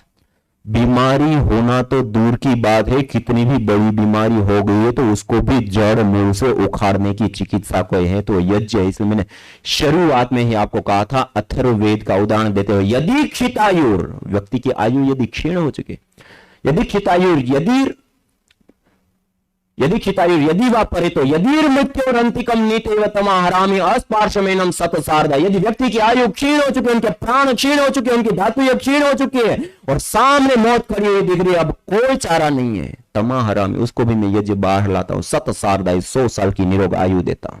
वो कैसे देता है? ऐसे ये सारी चीजें यज्ञ करता है उसको मिलता है। यया प्रयुक्त्या चेष्टा राजयक्ष्मा पुराजित ताम वेद वीताम आरोग्यार्थी प्रयोजन। बीमारी की अवस्था बढ़ चुकी है, बिगड़ चुकी है, अलग अलग प्रकार की दवाइयां लेने पर भी अब बीमारी ठीक होने का नाम नहीं लेते, तब वेद विहित यज्ञ का अनुष्ठान करने के उस बीमारी को जीतने के लिए कहा। और ये यज्ञ करने से ये सारी प्रकार से हमें आरोग्य देता है। और ये वेदों में भी शास्त्रों में भी कहा, ये जो हमने अनुसंधान किए उन अनुसंधानों में भी पाया है। और उसके साथ साथ सबसे बड़ा प्रमाण होता है प्रत्यक्ष प्रमाण। क्या होता है? व्यक्ति जाता है उनकी हड्डियां भी खोखली हो जाती है, इतना उसका प्रभाव होता है अलग प्रकार का। ऐसे उन्होंने 5 इंजेक्शन लिए। कितने? उसके बाद जब रिपोर्ट की गई वो कैंसर पूरे शरीर के अंदर फैल चुका है और डॉक्टर लोगों ने कहा कि अब आप इसको घर पे ले जाइए, अब इसकी सेवा कीजिए जितने दिन जी जाते, अब कुछ नहीं कर सकते, कैंसर पूरे शरीर में फैल चुका है और जो दवाइयां भी दे रहे हैं वो ओवरडोज में जा चुका है। उस समय इनकी रिक्वेस्ट करने पर, बार बार कहने पर वो 6वां इंजेक्शन उन्होंने दिया और 6वां इंजेक्शन लगा करके घर पे लेकर के गए और डॉक्टर लोगों ने अब आने के लिए मना कर दिया। उस समय अब सब जगह पर सूचना ऐसी फैलने लगती है संबंधियों में, जब ऐसी कंडीशन आ गई तो सब लोग खबर लेने आते हैं, पूछने ऐसे आते हैं। तो वहां के कुछ कार्यकर्ता, ये जो हम शिविर कर रहे हैं वो पहले हम ऑनलाइन करते थे, तो तेलंगाना के 2 शिविर किए, उसमें कुछ कार्यकर्ता भाई बहनों ने भाग लिया और उन्होंने प्रशिक्षण लिया था। उन लोगों ने उसको सलाह दिया कि एक कर्कटेष्टि हवन सामग्री होती है जो कैंसर रोग में विशेष लाभकारी होती है और उसके ऊपर अनुसंधान हुआ। आपने इतना सारा चीज किया है तो यज्ञ भी एक नैनो टेक्नोलॉजी है, एक केमिस्ट्री है, ये भी चिकित्सा विज्ञान है, आप उसको भी करिए। इतना सब उस समय कहते हैं दया मृत्यु के, कोई ऐसी दवाई कोई ऐसा इंजेक्शन दे दे तो ये लाचारी से वो शरीर छूट जाए, पीड़ा से मुक्त हो जाए और कोई नया जीवन मिल जाए। ऐसी अब माता पिता का जी थोड़ी चलेगा कि उसको इंजेक्शन देके मार दे। वो घर पे लेकर के गए और जब घर पे लेकर के आए ना, उसकी अवस्था थी, उनके हाथ पैर पूरे टेढ़े मेढ़े हो गए थे जो दवाइयां दी थी, आंखें पूरी सूजी हुई थी, बाहर आंखें बंद नहीं होती, आंखें अंदर की बाहर, उसमें नस नाड़ी ऐसी सूजी हुई पूरी ऐसी दिख रही है। खाने के लिए नासिका से नली डाली हुई है, गले में एक होल किया है कफ निकालने के लिए, छाती से एक होल करके अलग मशीन है, उस मशीन से श्वास आ रही है जा रही है, पैसा पानी के लिए नलिया है, खुद कोमा में है और कुछ पता नहीं। ऐसी लोग उसको देख करके रो जाते थे, कांप जाए हमारी ऐसी अवस्था जब घर पे ले गए। और 7 महीने हॉस्पिटल में रख करके पर डे इतने 1000 रुपए का खर्च करने के बाद जो स्पेशलिस्ट डॉक्टर, इंस्ट्रूमेंट, दवाइयां, जो कुछ किया जा सकता है एडवांस में जाके करने के बाद इस कंडीशन में छोड़ दिया था। उस समय उनको कहा कि कोई नहीं, वो अभी भी श्वास तो ले रही है ना, आप उनके कमरे में हवन कीजिए। पोषण देने वाली, सुगंधि देने वाली विशेष जड़ी बूटियों से उन्होंने अपने घर के अंदर हवन करना शुरू किया। जो 7 महीना इतना खर्च और ये सब करने पर जो नहीं हुआ, यज्ञ करने पर 2.5 महीने में कोमा से बाहर आ गई। 2.5 महीने। उसके बाद व्यक्ति का उत्साह बढ़ जाता है, परिणाम दिखता है, फिर वो विशेष रूप से जुड़े और करने लग गए। 6-7 महीने लगातार चलता रहा। एक के बाद उनकी खाने की नली, श्वास की नलियां और अलग अलग जो भी नलियां थी वो सारी चीजें हटने लग गई। धीरे धीरे बोलना, खाना पीना सब चीजें शुरू हो गई। जबकि डॉक्टर ने कहा था बोल नहीं पाएगी, सुन नहीं पाएगी, स्मृति शक्ति वापस नहीं आएगी, ये सारी चीजें हो गई। और यहां तक कि जब वो कोमा से बाहर आई, खाली यज्ञ के मंत्र स्टार्ट करके दे दो, पूरे यज्ञ के मंत्र बोलती थी बाय हार्ट। कोई ये नहीं सिखाया, नहीं, कोमा में। और आज अभी वो इंजीनियरिंग की पढ़ाई ज्वाइन कर रही है। ये वो परिणाम मैं आपके सामने रख रहा हूं जिसको मॉडर्न मेडिकल साइंस कहते हैं, जो तुरंत परिणाम देने वाली चीज कहते हैं, जिसके पीछे हम रात दिन दौड़ते रहते हैं। उसमें भी जब लोगों को परिणाम नहीं मिले सब कुछ करने के बाद, उन लोगों ने अपने जीवन में इसको अपनाया और नव जीवन को पाया। और जो वेद मंत्र में कहा और ये जो अनुसंधानों में पाया, ये प्रत्यक्ष प्रमाण में भी हमने पाया। और ये जो मैंने 1-2 उदाहरण बताए, ऐसे सैकड़ों उदाहरण हैं। एक तो नहीं, स्वामी यज्ञदेव करके यूट्यूब चैनल है, उसके ऊपर यज्ञ चिकित्सा अनुभव करके प्लेलिस्ट है। उस प्लेलिस्ट के ऊपर जब आप जाकर के देखेंगे, आपको आश्चर्य होगा। ऐसे ऐसे रोग, भयंकर भयंकर रूप से जो पीड़ित है, सब कुछ करने के बाद भी कुछ नहीं हो रहा है, लोगों को नवजीवन मिल रहा है यज्ञ चिकित्सा से। तो कहने का अभिप्राय है कि कोई भी चीज में 3 प्रमाण होता है। एक तो प्राचीन ज्ञान का प्रमाण होता है, वर्तमान अनुसंधान का प्रमाण होता है, और तीसरा प्रत्यक्ष प्रमाण, अनुभूतात्मक प्रमाण होता है। ये तीनों ही प्रमाण में यज्ञ चिकित्सा को हमने देखा है। और ये अलग अलग जड़ी बूटियों का प्रयोग करने पर ऐसे रिजल्ट मिलते हैं। और किस प्रकार से काम करता है, ये 5-7 प्रकार आपको बताया ना, सुगंधी, अल्कलाइन वाटर, ऋण आवेशित कण, ये वो ये सारी चीजें मिलकर के काम करता है। तो कहने का अभिप्राय है कि यज्ञ एक चिकित्सा पद्धति है। क्या है? चिकित्सा के रूप में भी काम करता है। उससे अतिरिक्त और भी बहुत सारे लाभ आपको बताया था। कॉमन रूप से स्वस्थ व्यक्ति को स्वस्थ रहने के लिए जो चीजें चाहिए वो भी हमारे लिए ये सहज रूप से प्राप्त होती हैं। इन सब के साथ साथ यज्ञ एक हमारा कर्तव्य कर्म है। क्या है? हमको माता पिता ने जन्म दिया, पाला पोसा, बढ़ाया और सब कुछ हमारे लिए किया, तो हम माता पिता के क्या हो जाते हैं? ऋणी। इसको क्या कहते हैं? पितृ ऋण। क्या कहते हैं? ऐसे ही हम अग्नि, वायु, जल, पृथ्वी, आकाश, ये 5 तत्वों से ये हमारा तन बना है। इस 5 तत्वों से ये पूरा हमारा पर्यावरण बना है, उसका पूरा प्रयोग हम ले रहे हैं। और ये सारी देवी शक्तियों, सूर्य देवता हमें रोशनी देते हैं, वायु देवता हमें प्राणवायु देते हैं, जल देवता हमें जीवन देते हैं। ये सब दे रहे हैं ना। कभी क्या उन्होंने हमसे कुछ मांगा? आज हम थोड़ी सी बिजली प्रयोग करें, महीने में बिल आता है। सूर्य देवता इतनी रोशनी देते, ऊर्जा देते, शक्ति देते, कभी बिल आया? कभी हमसे मांगा? वो दे रहे। दानात देव, वो इसलिए हमारे लिए क्या है? देव है। और हमने ले तो लिया, उनको वापस क्या लौटाते हैं? तो हम क्या हो जाएंगे? ऋणी। इसको कहते हैं देव ऋण। क्या कहते हैं? और इस देव ऋण से उऋण होने के लिए देव यज्ञ किया जाता है। क्या किया जाता है? देव यज्ञ। देव यज्ञ करने से ये अग्नि, वायु, जल, पृथ्वी, आकाश, ये 5 तत्व पोषित होते हैं, समर्थित होते हैं, संतुलित होते हैं। ये 5 तत्व यदि संतुलित रहेंगे तो 5 तत्वों से बना हुआ हमारा शरीर भी संतुलित रहेगा। इसके अंदर कोई उपद्रव, रोग रूपी, और ये 5 तत्वों से बनी हुई ये प्रकृति भी संतुलित रहेगी। और इसके अंदर भी कभी अतिवृष्टि, कभी अनावृष्टि, कभी बाढ़, कभी भूकंप, अलग अलग प्रकार के रोग रूपी ये उपद्रव ये प्रकृति में भी नहीं होंगे, संतुलित होंगे। अयम यज्ञो भुवनस्य नाभि, अयम यज्ञो विश्वस्य भुवनस्य नाभि। वेदों में अलग अलग जगह पे कहा ये यज्ञ, हवन, अग्निहोत्र, भूमंडल, ब्रह्मांड की नाभि है।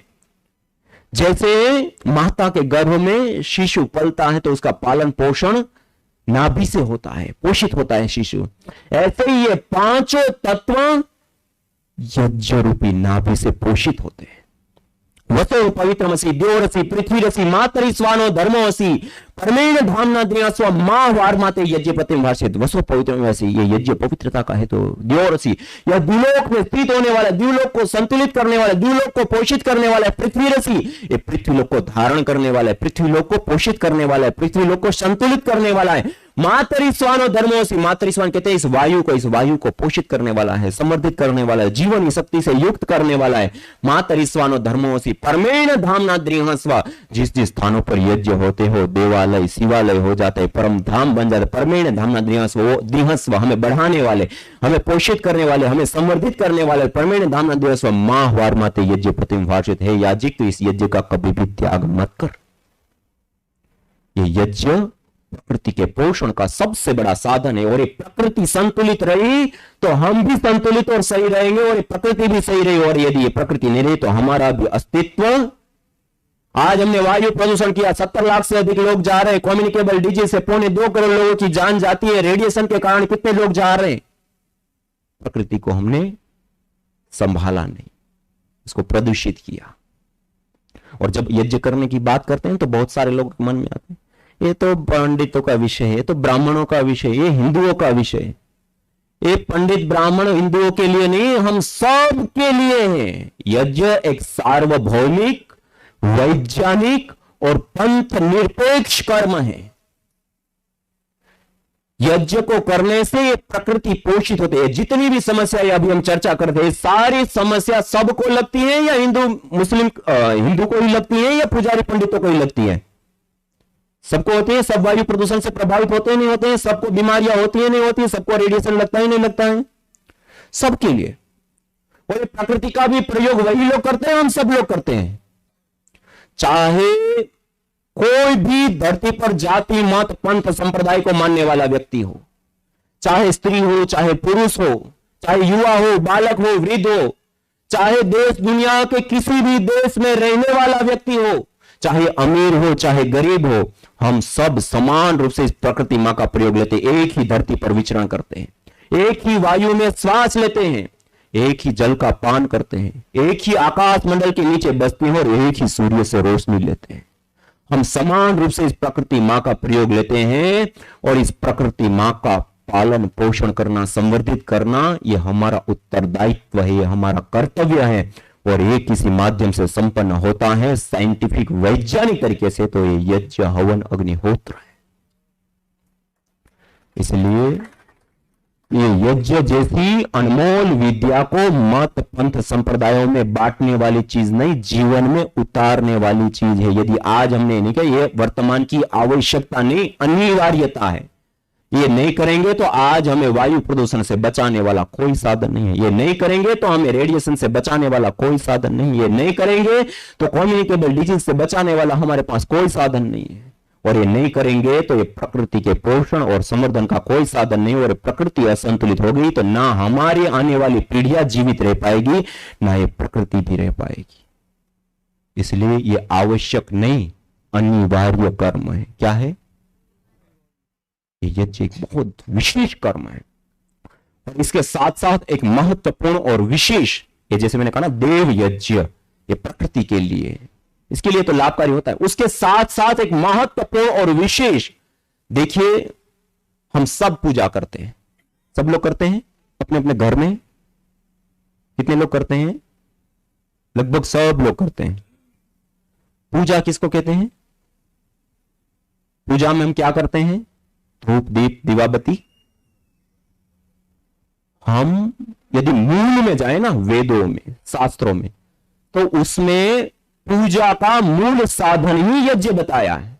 आप भगवान राम, भगवान कृष्ण, रामायण, महाभारत, किसी भी चीज को अपने ऐतिहासिक ग्रंथ को उठा करके आप देख लीजिए, और वेद आदि शास्त्र को भी देख लीजिए, सब जगह पर यज्ञ करके देव पूजन करने के लिए लिखा है। और हमें शॉर्ट चाहिए, जल्दी चाहिए, तो हवन को छोड़ करके, यहां पर अग्नि की साक्षी होती है, हमने एक दीपक जला लिया, अग्नि की साक्षी ले लिया। यहां पर औषधीय धूम्र होता है, हमने एक धूप बत्ती अगरबत्ती बना ली और उसकी साक्षी ली। और आज तो वो धूप बत्ती अगरबत्ती के नाम पे भी अभी तो पता नहीं क्या क्या, अगरबत्ती, अगर नाम की औषधि होती है, उससे बनी हुई बत्ती को अगरबत्ती कहते हैं। और आज अगरबत्ती के नाम पे पता नहीं क्या क्या बिकता है, क्या क्या मिलता है। और आज जो मूल चीज थी उसको छोड़ करके हम कहीं के कहीं चले गए। और ये केवल पूजा नहीं, इसके साथ साथ ये सारी चीज जुड़ी हुई थी। इसलिए हमें जो परंपरा में दी जाती है वो चीज में हम जाने ना जाने करेंगे तो इन सारी चीजों से हम लाभान्वित होते थे, आरोग्य से, स्वास्थ्य से और अलग अलग प्राकृतिक चीजों से। और आज हम इस मूल चीज से हट गए, शॉर्ट फॉर्म में आ गए और मूल चीजों को हम भूल गए। और उसके कारण आज पीड़ित हो रहे हैं, बीमार हो रहे हैं। शास्त्रों में कहा अग्निर्वै देवानाम मुखम। सब लोग बोलिए अग्निर्वै देवानाम मुखम।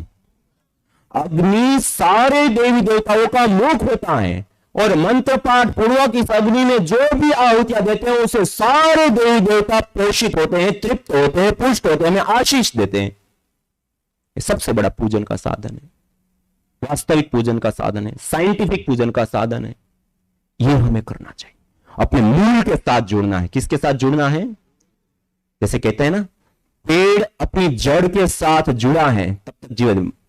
पेड़ अपनी जड़ को छोड़ दे तो क्या होगा? उसका सूख जाएगा, नष्ट हो जाएगा, अपने अस्तित्व को खो देगा। ऐसे ही मानव समाज की जड़, मूल होती है अपनी संस्कृति। क्या होती है?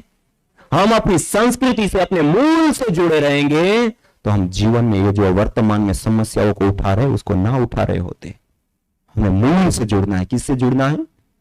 और हमारी संस्कृति का मूल आधारभूत तत्व कोई है तो वो यज्ञ है। क्या है? यज्ञ के साथ जुड़ना चाहिए। और देखिए, इसके साथ साथ हम जिस वर्तमान जीवन को जी रहे हैं, ये जीवन किस आधार पे हमें मिलता है? हमारे कर्मों के आधार पे। किसके आधार पे मिलता है? हम जो भी काम करते हैं उससे पुण्य और पाप दो चीजें इकट्ठा करते हैं। सती मूले जाति आयुर भोग। हमें तीन चीजें मिलती है। कितनी चीजें मिलती है उसके आधार पे? जाति, आयु और भोग। जाति किसको कहते हैं? मनुष्य, कीट, पतंग, पशु, पक्षी। क्या बनना है? हम मनुष्य बन गए, हमारे अच्छे पुण्य होंगे। जाति के बाद होती है आयु। आयु कैसे मिलने हैं? एक व्यक्ति को देखे, गर्भावस्था में ही जीवन चला जाता है, बाल्यावस्था में, युवावस्था में, किशोरावस्था में चले जाते हैं। मान लो उसमें भी हमें चीरकाल आयु मिल गई, वो भी पुण्य हमारे पास। उसके बाद मिलता है भोग। क्या मिलता है? इस मनुष्य जीवन में हमें कैसी सुख सुविधाएं मिलने वाली। हम एक व्यक्ति को देखें, जन्म लेने के बाद दूध पीने के लिए नहीं होता है, तड़प तड़प करके मर जाता है। और एक व्यक्ति को देखे, पैदा होते ही अरबों खरबों का मालिक होता है, सोने की चम्मच से दूध पीता है। एक व्यक्ति को हम देखे, रात दिन मेहनत करता है, सर्दी गर्मी धूप बारिश कुछ भी देखे बिना, लेकिन अपने बच्चे को अच्छी स्कूल में नहीं पढ़ा पाता। और एक व्यक्ति को हम देखें, घंटे 2 घंटे इधर उधर कुछ काम करता है, अरबों खरबों के मालिक बन जाता है। एक व्यक्ति को हम देखें, बीमार हो जाने के बाद उनको कोई पानी देने वाला नहीं होता है, उनको कोई दवाई देने वाला नहीं होता, सड़क के किनारे पे तड़प तड़प करके मर जाता है। और एक व्यक्ति को हम देखें, छींक भी आ जाए तो पीछे 10 डॉक्टर खड़े होते। ये सब किस आधार पर हमें मिलता है? पुण्य और पाप के आधार। जितने ज्यादा हमारे शक्तिशाली उत्तम पुण्य होंगे उतना ही हमारा जीवन सशक्त और समर्थ होगा। और मनुष्य जीवन में आने के बाद जितने भी कर्म हम कर सकते हैं उन सभी कर्मों में अथाह और अनंत पुण्य देने वाला, पुण्यों की कृषि, पुण्यों की फैक्ट्री कोई है तो यज्ञ है। अपने जीवन में हवन को लगाओ, आपने अपने जीवन में एक पुण्य को प्राप्त करने की फैक्ट्री लगा ली। अब हर रोज आहुतियां दे करके जन्म जन्मांतरों को सुधारने वाला, देने वाले अथाह पुण्य को आप प्राप्त कर सकते हैं। जन्मांतरों को सुधारता है तो यह पुण्य का भी सबसे बड़ा साधन है। इसको इष्ट काम दुख कहा, सर्व काम दुख कहा, तत्याह संतु यजमानस्य कामका। जो यजमान अग्नि में आहुतियां दे करके देवी शक्तियों का पूजन करता है और उसके बाद प्रार्थना करता है, उसकी सारी मनोकामनाएं पूर्ण होती हैं। ये वास्तविक कल्प वृक्ष है। हम मंदिरों में इधर उधर मन्नतें मांगते घूमते हैं, ये है वास्तविक अपने घर को मंदिर बनाने की चीज। और वेद में कहा होत्री सदनम हरितम हिरण्यम, जिस घर में जिस स्थान पे यज्ञ होता है वो घर हिरण्यमय, वहां पर देवी शक्तियों का वास होता है, देवालय शिवालय बन जाता है। हमें मंदिर पे जाने की आवश्यकता नहीं, हमारे घर को मंदिर बनाने वाला घर में ये यज्ञ है, यज्ञ को करो। हमारे घर को मंदिर बनाने वाली चीज है। कहते हैं ना, भाग्यम न हस्तरेखासु लिखितम केनचिदपि, भाग्यम लिखितुम मित्रम यज्ञो भवति लेखनी।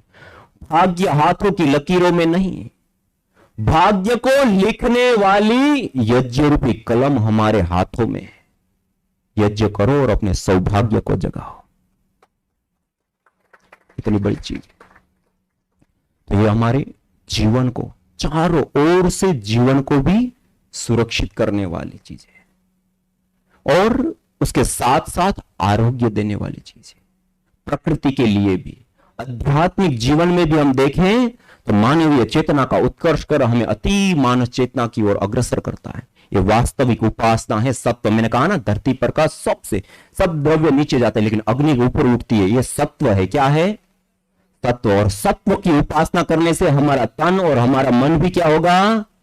तत्व से युक्त। और जब हम सत्व से युक्त होंगे तो पूरा जीवन हम तर जाएंगे। ऊर्ध्वम गच्छन्ति सत्वस्था। सत्व से युक्त होंगे तो हम ऊपर की ओर उठेंगे। तो ये वास्तविक पूजन भी है, ये प्रकृति का पोषण भी है, ये देव ऋण से उऋण होना भी है, ये चिकित्सा भी है, ये पूरे परिवार को बैक्टीरिया, वायरस, फंगस से बचाने का साधन भी है, वायु प्रदूषण से बचाने का साधन भी है, कम्युनिकेबल डिजीज से बचाने का साधन भी है। और उसके साथ साथ डिफरेंट छोटी मोटी दृष्ट अदृष्ट भौतिक आध्यात्मिक लौकिक पारलौकिक अथाह और अनंत लाभ देने वाला सूची जीवो अग्नि सहस्रारंभ पवित्र ज्वाला वाली यज्ञाग्नि हमें हजारों हजारों लाभ प्रदान करती हैं। इसको यदि हमने ये छोटे से हवन कुंड को अपने घर के में कहते हैं ना पारसमणि, ये हमारे घर का सूर्य है, हमारे घर की पारसमणि, ये घर को अंदर हवन कुंड ले गए तो पूरा जीवन और सब कुछ परिवर्तित हो जाएगा। इतनी बड़ी विद्या है। आप ही बताइए, मनुष्य जीवन में आकर के जितने भी कर्म हम कर सकते हैं, एक तो बुरे कर्म है उसको तो छोड़ ही दो, जो अच्छे कर्म हैं जो करने योग्य है वो भी जितने भी कर्म हम कर सकते हैं, कौन सा ऐसा कर्म है जो 5 से 10 मिनट करे और इतनी सारी चीजें हमें मिल जाए? है कोई कर्म? इसलिए इसको कहा गया यज्ञो वै श्रेष्ठतमम कर्म। मनुष्य जीवन में आने के बाद जितने भी कर्म हम करते हैं उसमें सबसे श्रेष्ठ और उत्तम कोई कर्म होता है तो वो यज्ञ होता है, हवन होता है, अग्निहोत्र होता है। तो इसको करना चाहिए नहीं करना चाहिए? आपकी आवाज नहीं आ रही है।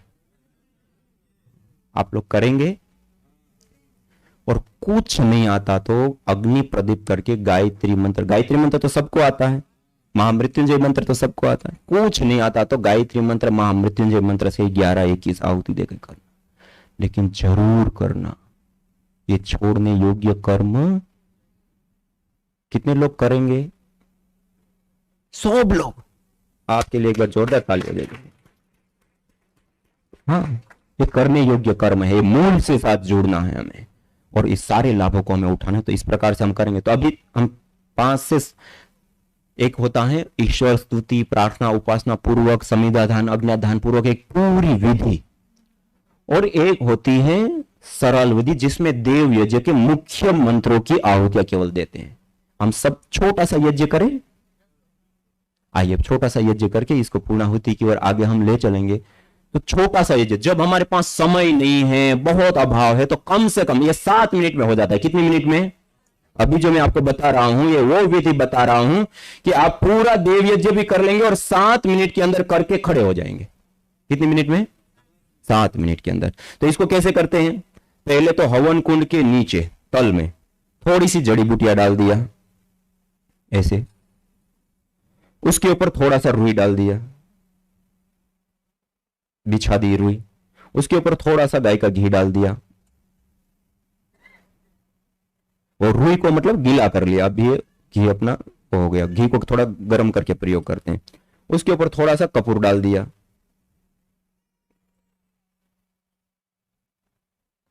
थोड़ा सा कपूर का प्रयोग कर दिया। और सबसे पहले ऐसा करना है, ये सरलतम विधि। कौन सी विधि? सरल, आसान और समय नहीं है, कितना भी कहीं जाना है तुरंत करना है तो आप ऐसे कर सकते हो। बाकी पूरी एक विधि है, ईश्वर स्तुति, प्रार्थना, उपासना, संविधान, आज्ञा, ध्यान, ऐसे करेंगे। ओम भूर्भुवः स्वः, बस इतना करके फिर ऐसे संविधाओं को अच्छे से लगा दिया।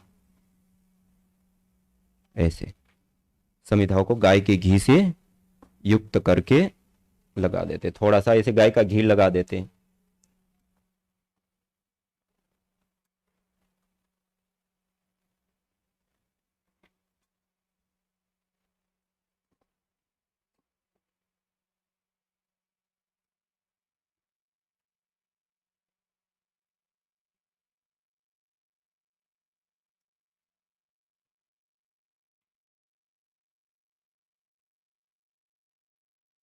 ये जो विधि है ये करीब करीब पूरा यज्ञ करने के लिए जो सारा घी, सामग्री, संहिता जो भी लगेगा, छोटी छोटी 2 संहिता नीचे ऐसे आड़ी रखी, उसके ऊपर 3 संहिता रखनी है और उसके ऊपर 1 रखनी है।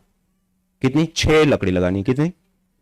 अग्नि बीच में प्रदीप की और 6 लकड़ी लगा दिया ऐसे। और ये 6 लकड़ी लगाने के बाद उसके खुला खुला थोड़ा रखते हैं और इतने 6 लगाने के बाद फिर हम अग्नि अच्छे से प्रदीप्त होती रहेंगे। और अब सीधे बैठ जाएंगे। आइए सब लोग मेरे साथ सीधे बैठिए।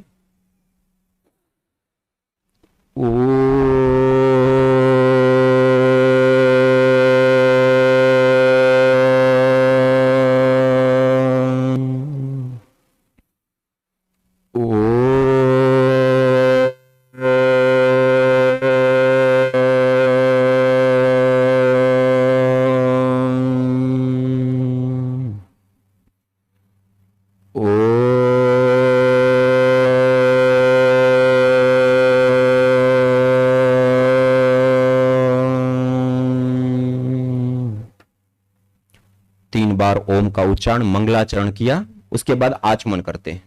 आचमन और अंग स्पर्श। ओम अमृतोपस्तरणमसि स्वाहा, ओम अमृतापिधानमसि स्वाहा, ओम सत्यम यश श्रीर्मय श्री श्रयताम स्वाहा। आचमन करने के बाद हस्त प्रक्षालन कर देते हैं और फिर अंग स्पर्श। ओम वांग्म आस्यस्तु, ओम नसोर्मे प्राणोस्तु, ओम अक्ष्णोर्मे चक्षुरस्तु, ओम कर्णयोर्मे श्रोत्रमस्तु, ओम बाह्वोर्मे बलमस्तु, ओम ऊर्वोर्म ओजोस्तु, ओम अरिष्टानि मिंगानि तनुस्तन्वा मे सह सन्तु।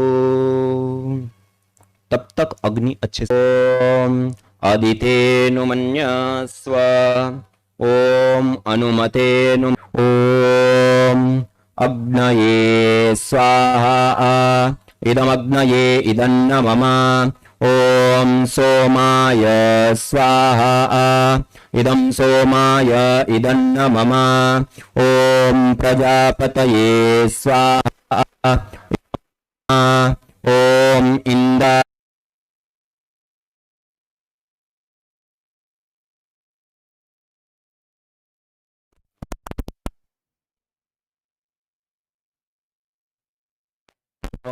अग्निर्वर्चो ज्योतिर्वर्च स्वाहा, ओम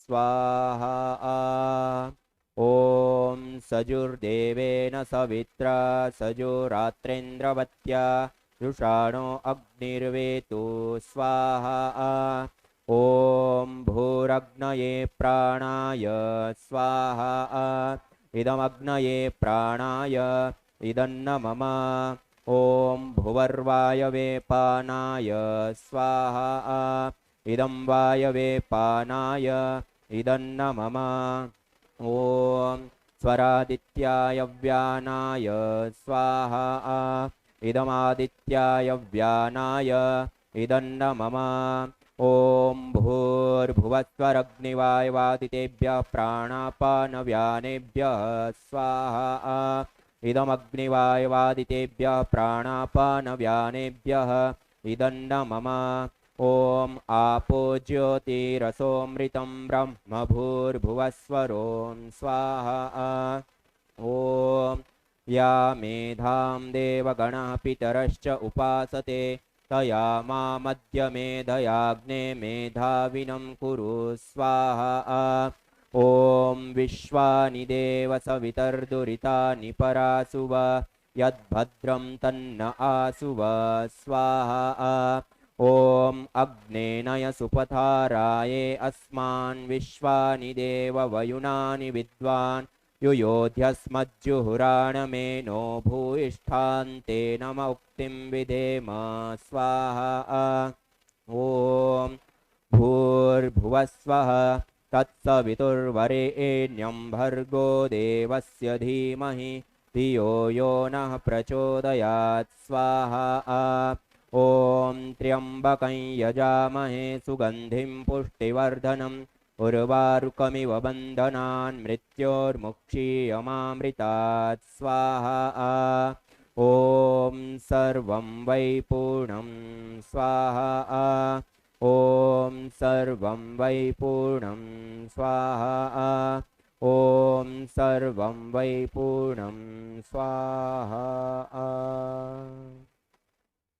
ओम सर्वे भवन्तु सुखिनः सर्वे सन्तु निरामयाः सर्वे भद्राणि पश्यन्तु मा कश्चित् दुःखभाग् भवेत् ओम शांति शांति शांति ओम। ऐसे कि हमने जब ओम का उच्चारण किया अग्नि प्रदीप्त करके और ये शांति शांति 7 मिनट के अंदर संपन्न हो जाते। कितने मिनट में? 7 मिनट तो समय दे सकते हैं। जब जल्दी है, कहीं काम पे जाना है, कोई दूसरा समय है, तब पूरा अच्छे से। बाकी इतना तो हमें जरूर करना। इतना 7 मिनट में कर लिया, विधि पूर्वक कर लिया, देव मंत्र के सारे आहुतियां दे दिया, तो ऐसे इतना सा यज्ञ कर लिया।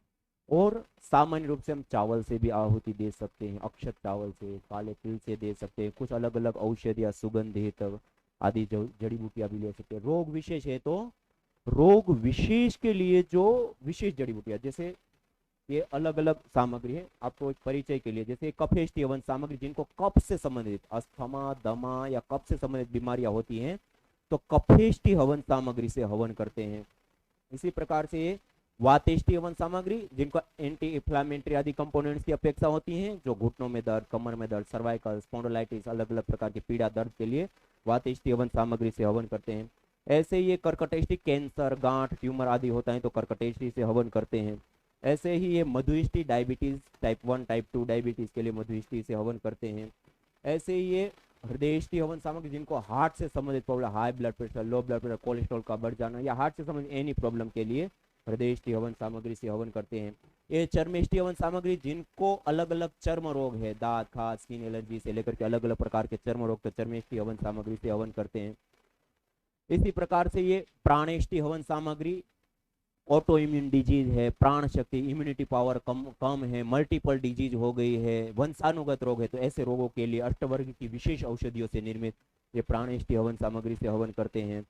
और ये मेधेष्टि हवन सामग्री, जिनको मस्तिष्क से संबंधित रोग है, नींद ना आना, पागलपन, पैरालिसिस, मस्तिष्क की कोशिकाएं या नर्वस सिस्टम का वीकनेस, या और भी स्मृति शक्ति का ह्रास और अलग अलग प्रकार की न्यूरॉन से संबंधित बीमारी आदि सब के लिए मेधेष्टि।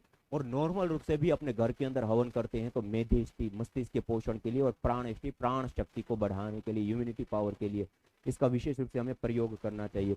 ऐसे ही ये संततेष्टि हवन सामग्री धातुओं के पोषण के लिए, और क्लिष्टता को दूर करने के लिए, और निसंतानता, बंध्यत्व, प्रजनन तंत्र संबंधित रोग होते तो उनके लिए संततेष्टि हवन सामग्री से हवन करते हैं। ये पित्तेष्टि हवन सामग्री जो भी डिफरेंट डिफरेंट प्रकार के पित्त से संबंधित जो रोग होते हैं, एसिडिटी, जलन, फोड़े, फुंसी आदि निकलना, आंखों की रोशनी का कम होना, बालों का झड़ना, बालों का सफेद होना, चमड़ी में झुर्रियां पड़ना आदि आदि पित्त रोगों के लिए पित्तेष्टि हवन सामग्री से हवन करते हैं। अननोन डिजीज हो, कई बार करते हैं ना, रिपोर्ट करते हैं, रिपोर्ट में कुछ आता नहीं, दवाई लेते, दवाई से असर नहीं होता है, तो ऐसे जो अननोन डिजीज हैं या नॉर्मल रूप से भी अपने घर में विशेष रूप से सुख शांति के लिए हवन करने के लिए प्रारब्धेष्टि हवन सामग्री उससे हवन करते हैं। इसी प्रकार ये दो प्रकार के धूपन है, ये दिव्येष्टि हवन धूप, जोड़ा धूप आदि विशेष करके देव पूजन और सुगंधी, अस्थमा, दमा आदि के रोगों से बचने के लिए, बैक्टीरिया, वायरस, फंगस को दूर करने के लिए, छोटे बच्चों के निरोग्य के लिए तो विशेष रूप से धूपन किया जाता है ना आयुर्वेद के अंदर, बच्चों के धूपन और अस्थमा, दमा आदि के लिए, तो ये विशेष रूप से दिव्येष्टि हवन धूप होता है। ये जैसे हवन कर लिया ना, अग्नि जब शांत हो जाती है उसके बाद अंगारों के ऊपर डाल करके उसकी धुनी करते हैं। ऐसे ही ये गुगुल, गुगुल के विषय में भी विशेष रूप से अथर्ववेद में न तम यक्ष्मा अरुंधते नैनम सप्तो अश्नुते यम भेषजस्य गुलगुलो सुरभिर्गंधोष्णु, जिसको ये भेषज औषध गुगुल की सुरभि सुगंधी प्राप्त होती है उसको कैसे कभी किसी प्रकार का कोई रोग, ताप, संताप या अशुभ उसके जीवन में आ सकता है। घृत गुलगुलो हो में च सर्वोत्पातादिन मर्दन, घी और गुगुल का हवन करने से शरीर में बीमारियों पे और प्रकृति में अतिवृष्टि, अनावृष्टि, बाढ़ आदि ये सारे उत्पात शांत हो जाते हैं। गुगुलम धूप कामार्थम प्रसिद्धम मंगलप्रदम, गुगुल धूप कार्य के लिए प्रसिद्ध है और जीवन के लिए मंगलदायी होते हैं। बाह्याभ्यंतर देह से शोधनार्थम प्रकल्प, शरीर के बाह्य और आभ्यंतर दोनों ही प्रकार के शोधन के लिए कार्य में आता है। और वात, पीत और कफ तीनों ही दोषों को संतुलित करता है। तो ऐसे विशेष रूप से गुगुल हवन धूप, ये जैसे हमने हवन किया ना, अग्नि जब शांत हो जाए उन अंगारों को पहले तो हमने ऐसे समिधा लगाई कि अग्नि अच्छे से प्रदीप्त हो, आपस में जगह होती है। ये जो लपट वाली अग्नि होती है ना उसको कहते हैं यज्ञाग्नि। क्या कहते हैं? अब जब अग्नि शांत होगी, अब ये निर्धूम अंगारे हैं, इस लाल लाल निर्धूम अंगारे, इसको कहते हैं ब्रह्माग्नि। क्या कहते हैं? ब्रह्माग्नि। इन अंगारों को पास पास में, नजदीक नजदीक में, ऐसे पास में सीधा सीधा कर देते हैं, नजदीक में लाते हैं। और ये गाय के गोबर के उपले या स्टिक होते हैं ना, जैसे ये गोमय समिधा है, ये लगभग पतंजलि के सभी स्टोर के ऊपर मिलती है। एक गाय के गोबर से बनी हुई स्टिक है, या उपले भी यहाँ मिल जाते हैं। उसका यदि हम प्रयोग करते हैं तो वो लंबे समय तक अंगारे रहते हैं। और उसके ऊपर थोड़ी थोड़ी देर में आप एक जड़ी बूटी, औषधि आदि ऐसे डाला और उसकी धुनी कर दिया घर के अंदर। और बीमारी विशेष के लिए हम करते हैं तो रोग विशेष की ही जड़ी बूटियों से आहुति देते हैं, और वही जड़ी बूटियां मान लो 10 ग्राम ली तो 10 ग्राम उसमें गुगुल मिलाते हैं, और दोनों को मिक्स करके उसमें 5 ग्राम गाय का घी डालते हैं। 10 ग्राम रोगानुसार सामग्री, 10 ग्राम गुगुल और 5 ग्राम गाय का घी, उसको मिक्स कर देते हैं और उसको अंगारों पे एक स्थान पे, एक जगह पे ऐसे रख देते हैं, और हल्की हल्की धुनी होती रहती है। इसको घर में पूरा फैलने दे, वहां रहे, वहां प्राणायाम करे, योगाभ्यास करे, जो भी कर सकते हैं इस प्राणवायु के अंदर रह करके करे। ये बहुत ज्यादा लाभकारी, हितकारी और उपयोगी होता है। और जो मैंने आपको बताया ना, बड़े बड़े रोग भी ठीक हो जाते हैं, ये भी सच है। ये साइंटिफिकली, वैज्ञानिक रूप से बहुत बड़ी चीज है। गुगुल, स्टेरोल, परफ्राल, ऐसे ऐसे कंपोनेंट्स होते हैं जो विशेष रूप से लाभकारी होते हैं। तो ऐसे हवन किया, हवन के बाद थोड़ी धुनी करके घर में चारों ओर फैला दिया, धुनी को सब जगह पर घुमा दिया, ऐसे करते थे। तो ये यज्ञ, हवन, अग्निहोत्र के विषय में कुछ थोड़ा सा आज हमने जानने का प्रयास किया। और अधिक आप जानना चाहो और अधिक आप डिटेल से सीखना चाहो तो ये पूरा एक प्रशिक्षण होता है 10 घंटे का। तो स्वामी यज्ञदेव यूट्यूब चैनल के ऊपर यज्ञ चिकित्सा एवं प्रशिक्षण शिविर करके पूरी 10 वीडियो आपको 2-2 घंटे की मिलेगी। अभी हमने 2 घंटे के लगभग, हम 1.5-2 घंटा, कुछ मिला नहीं मिला, कुछ अच्छी चीज है ना। तो आप जब आप पूरा शिविर करेंगे तो आपको ऐसा लगेगा कि ये तो कुछ अलग ही चीज है, उसमें बहुत सारी चीजें हैं। तो उसको आप प्राप्त करना चाहते तो वहाँ पूरा है, तो उसको आप प्राप्त कर सकते हैं। फिर रोगानुसार हवन, ये वो अलग अलग 1000 से ज्यादा यज्ञ के ऊपर शास्त्र, विज्ञान और प्रत्यक्ष प्रमाण के आधार पे वीडियो दिए। कितने? 1000 से ज्यादा, तीनों प्रमाण के आधार ऐसे ही। और यज्ञ.दिव्ययोगा.com एक वेबसाइट है। देश दुनिया की जितनी भी रिसर्च हुई है, अब पतंजलि में भी जितनी भी रिसर्च हुई, सारे रिसर्चों का सार और व्यवस्थित रूप से लेखन, आर्टिकल, शास्त्र में क्या कहा, प्रत्यक्ष में क्या पाया गया, रिसर्च में क्या कहा, सारा कुछ एक ये पूरे यज्ञ का दुनिया का सबसे बड़ा हब है यज्ञ.दिव्ययोगा.com। वहां जाकर के आप यज्ञ से संबंधित एनी चीज को प्राप्त कर सकते हैं और अपने नॉलेज को विशेष रूप से बढ़ा सकते हैं और लोगों को भी इसके साथ जोड़ सकते हैं, प्रेरित कर सकते हैं। और आज आप सब लोगों के बीच में आने का अवसर मिला, आप सब लोगों के साथ मिलकर के ये पुण्य कार्य, देवीय कार्य, यज्ञ को करने का अवसर मिला। और विशेष रूप से हमारी यह वैदिक संस्थान, जो यहाँ के हमारे सारे ट्रस्टीगण, सारे साधक योगी भाई बहन हैं, उन सबको मैं कोटि कोटि प्रणाम करता हूँ कि ये वैदिक संस्कृति का जो दिव्य अनुष्ठान है उसको निरंतर प्रज्वलित जीवन शैली में रखने के लिए और ये संस्थान के माध्यम से विभिन्न प्रकार के कार्यक्रम हो रहे हैं। तो एक बार हम सब की ओर से एक बार जोरदार करते ध्वनि के साथ सारे ट्रस्टीगण और पूरे वैदिक संस्थान का हम कृतज्ञता पूर्वक उनको धन्यवाद करते हैं, नमन करते हैं, वंदन करते हैं। और उसके साथ साथ हमारे बीच में हमारी आदरणीय बहन नेहा बहन जी, जो इस यज्ञ के कार्य को पूरे गुजरात राज्य को बढ़ाने के लिए परम पूज्य श्रद्धेय स्वामी रामदेव जी महाराज ने उनको याज्य राज्य प्रभारी का उत्तरदायित्व दिया और सारी सेवाएं दे रहे हैं, उनका भी हम सत्कार पूर्वक स्वागत करते हैं।